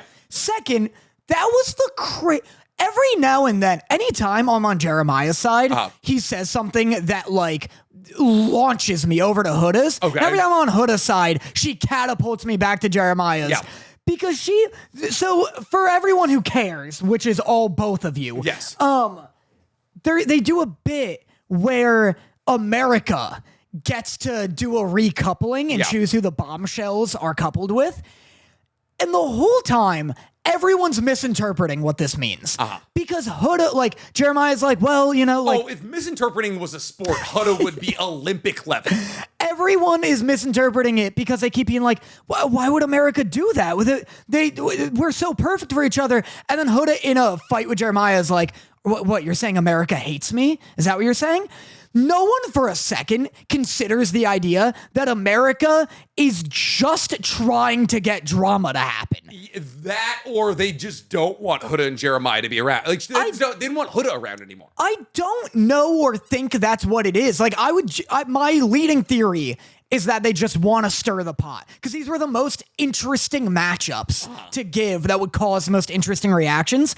And then meanwhile, everybody's like, America must know something we don't about Jeremiah. And it's like, not really. Yeah, the guys are fucking weird about they're like, oh wow, fucking apparently Huda's like, oh man, maybe America sees a side of Jeremiah that I don't see. It's like, no, they don't want you with Jeremiah. Like that's you are the problem in the relationship. They're trying to get Jeremiah to Iris because everyone's like, oh, Iris is cool, and like her and Jeremiah are like kind of gelling. Let's possibly get them together. Yeah. But then Jeremiah also sucks because he like anytime Huda will like almost bait him into like saying the perfect thing to resolve this issue forever. Yeah. And instead he goes, jinkies, man. You're like, he says jinkies at her once. Yeah. And he's like, okay, I don't fucking know about all that. Yeah. And I'm like, just save it for Xbox Live. Like, don't yell about it later with your boys. All right. Yeah. Fucking vent it at your children in 20 years. I know. Don't come to her with like, fuck, what the fuck? Like energy. But so that happens. They split up. It's this 3-episode arc where they won't stop yapping at each other. Every time Hutta sees them, she's like, "You bitch!" Yeah, she keeps calling him a bitch. Yeah, so new Bombshells just dropped. That's where I'm at. Yep, new DLC. Some fucking, like, big-ass, white-ass, regular-ass dude. And then, like, the hottest girl I've ever seen in my life. Okay, wait. They build a puzzle, and the puzzle is them. It's with Megan Thee Stallion. Yes. Oh, TJ. Yeah, sure. So TJ and Andreina, right? Yeah. My goodness. I mean, she just built built like a. Your goodness, indeed. It's just almost impossible. Like she's insane. Have you gotten to her expressing interest in anybody yet? No, they, like, just rolled up. Everyone shows up and is like... And Meg looked good. yeah, it's Megan. Megan, yeah, you're right. It is Megan. I don't know her on a first name basis like that, but she looks good. Yeah. Every bombshell that shows up is like, I'm here to break up Huda and Jeremiah, and I don't care what anyone says. And you could tell it's a producer telling them to say that because they will talk to Jeremiah for 40 seconds and it instantly get the ick. Yeah. You know he's like a big weeb? I know he plays Fortnite. Yeah, he's like big on Dragon Ball and shit. He's a fucking nerd. That's why I love them. I was like, oh, he's a little awkward because like he definitely got attractive in his like early 20s. Yeah. And then it was like, yeah, I don't know what to do with this. I'm just gonna be like the weird kid I always was. I loved him. He's definitely got that energy because like a big intense throwdown will happen and then like Huda will walk away from him and he'll like literally Jim Halpert at the camera and go, awkward. I'm like, shut up, Jeremiah. Oh my God, you're too hot to be like this. Please. Anyway. My best boy this week is round 1. Okay, the arcade. Which is an arcade. Because me and Dorothy spent a loose $500 at round 1. Too much. Too much. Just buy the prizes you're playing for at that point. Not the same. That's like, oh yeah, buy the prizes. Buy the prizes. Just buy the Switch. You've pissed me off. That's like, oh, don't run the marathon, just drive to the end of it. It's about the fucking, that's the worst thing you could have said. At the end of a marathon, at least you're like fit and healthy. I had fun for several hours. Yeah. I enjoyed myself. Did you get any prizes? Yes. I got a Blue Eyes White Dragon. It's downstairs. Like $135 statue. We got it for like the low cost of like $440 in tickets. Yeah. That's not that bad. No. We earned that shit. Yeah. But yeah, so round 1, fucking so much fun. They have anime-based prizes, which is always huge. Oh, crazy. The bartender, I ordered some takoyaki. He was like, yo, we're out of takoyaki. I only got 5 left in the bag. And he was like, I'll give them to you for free. So that guy, shout out to him. I ended up giving him like $20 in tips. So I definitely paid for it. But yeah. So shout out to round 1. It's fun as hell. Arcades are so back. Your flashback with Channing Tatum is going to be fucking Kaizo. Yeah, he's going to be fucking Tanjiro's dad or whatever. Not Tanjiro's dad, but it will play a very central role in Infinity Castle, so it's going to be a lot of fun. All right, that brings us to our favorite part of the show. Real quick. What? What do you think the odds are that Channing Tatum comes out with like a fucking Robert Pattinson level like transformation of a voice acting role? Channing Tatum, you can hear Channing Tatum's voice. He's got a very specific voice. I don't think I would I don't know if I would want to hear Channing Tatum's voice in the role. Can I tell you who Keizo is? No. Okay. I'm gonna do it anyways. No. Okay. All right, we'll talk about it in a month. Okay, cool. It would be weird if that character sounded like Channing Tatum. Yeah. So I don't think it will. I think Channing Tatum will do like a little bit of voice inflection or something like that. He comes in doing the Robert Pattinson voice where he's like, Tanjiro! he's the bird, he's the heron. Yeah. That'd be sick. Yeah, it's just like Channing Tatum, but like it's actually just Robert Pattinson wearing a Channing Tatum mask. That'd be awesome. All right, now we get to our favorite part of the show, Love Letters, where me and Danny poll our live audience for a question that we answer here live on the podcast. So if you guys are looking to get the podcast 2 days early, get to hang out with me and Danny before and after the podcast. And, or I'll get to ask a question here live on the podcast that me and Danny have to answer live on the podcast. You can be a member of the Patreon for $4.99 a month. You'll also get 2 hours of additional Nick and Danny time a month.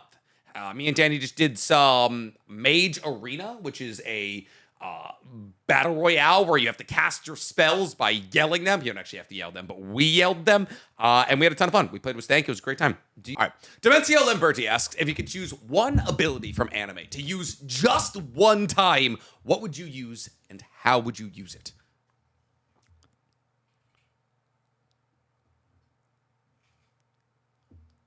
I'm trying to think. I have close to an answer. Okay. I have an answer. If I go Super Saiyan, how long do you get it? do I stay that way forever? That's where my head's at. I'm like, what's a power-up ability that I only need to use once? One time? You know? That's a good question. If I equip my Gundam once, do I get it forever? I get am I fucking the Gurren Lagann universe-sized drill mech? If I have the solo leveling system, do I just get one attribute point? Yeah. I take that. I'm thinking abilities. I'm thinking like a Kamehameha. I'm thinking flying Raijin. Yeah. I'm thinking infinite Tsukiyomi, that kind of thing. You can use that once. Sexy Jutsu? Sexy Jutsu, yep. I do that once. You do that once? I yoink it. And then I let Sarah hit? What do I let the homeboys hit? What do we do here? I'm still thinking of one that makes sense for a one-timer. Mm-hmm.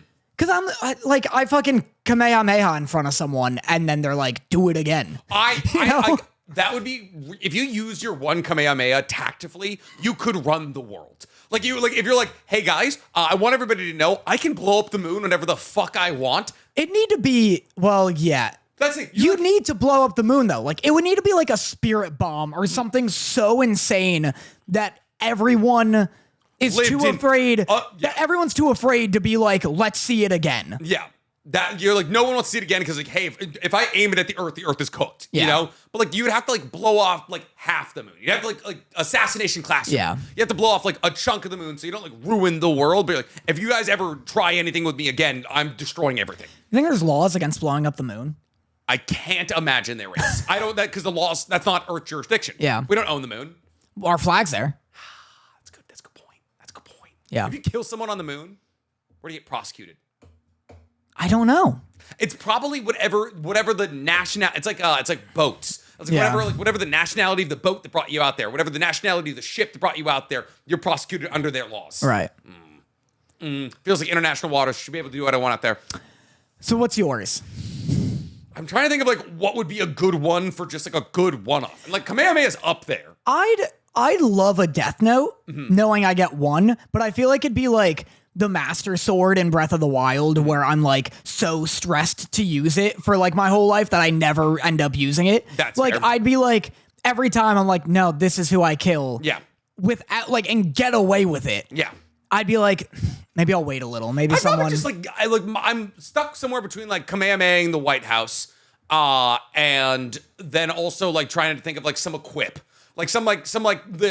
Issei in High School DxD. He's got a mech equip, a dragon drive equip that equips him with a crazy dragon armor thing, and there's really, I don't think there's a limit.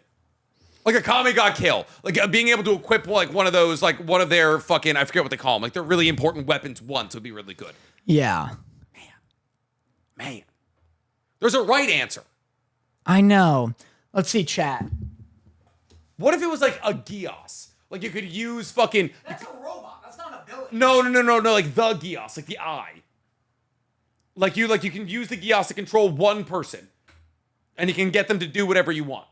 Chat says that the best ability we could possibly use here would be Creaty's creation technique that would allow for us to create the biggest diamond ever and sell that. In the same vein, Adam Eve's ability. Adam Eve's ability to reconstruct all atoms. Remember when she makes her father a 24-karat gold apple? Just set forever. Yeah. She's here, I fixed your finances. Do that. Turn. I would. If I had that ability, I wouldn't tell anybody, but there'd be signs. This table would just be 24-karat gold, and I would just chip pieces off it and melt them down. Because diamonds are all tracked. Yeah. You don't want to make a diamond. Gold, though. Really? It's tracked? Every diamond has tracking numbers etched onto it if it's been cut. Whoa. Yeah. Oh, every diamond in the world is tracked. Crazy. Gold, though, because it can be melted down, can't be tracked. Whoa. Yeah. Interesting. So you want gold, not diamonds. Yeah. You can only use the power once. Yeah. What if I'm constantly a chain of gold? Oh, yeah. Just a gold chain forever. Well, the thing is, like she can turn the lipids in her body into something else. Yeah. So you just have to pig out for a couple weeks. Yeah. Get nice and a little heftier than you are right now. For sure. And then just gold it up, dude. Oh, that's the answer. Yeah. That's I guess so. All right, guys. Thank you so much. We love you so much, and we'll see you on the next one. Are we going to be recording live from Colossal Con? What are we doing? Probably not live, but we'll probably put up the Colossal Con episode as our next episode. So, that's going to be awesome. That's going to be great. Monday off. Let's go. Yeah, Monday off. So look forward to hearing our next episode live from Colossal Con, Texas. Bye, guys. We love you. Bye. Shmee shmo.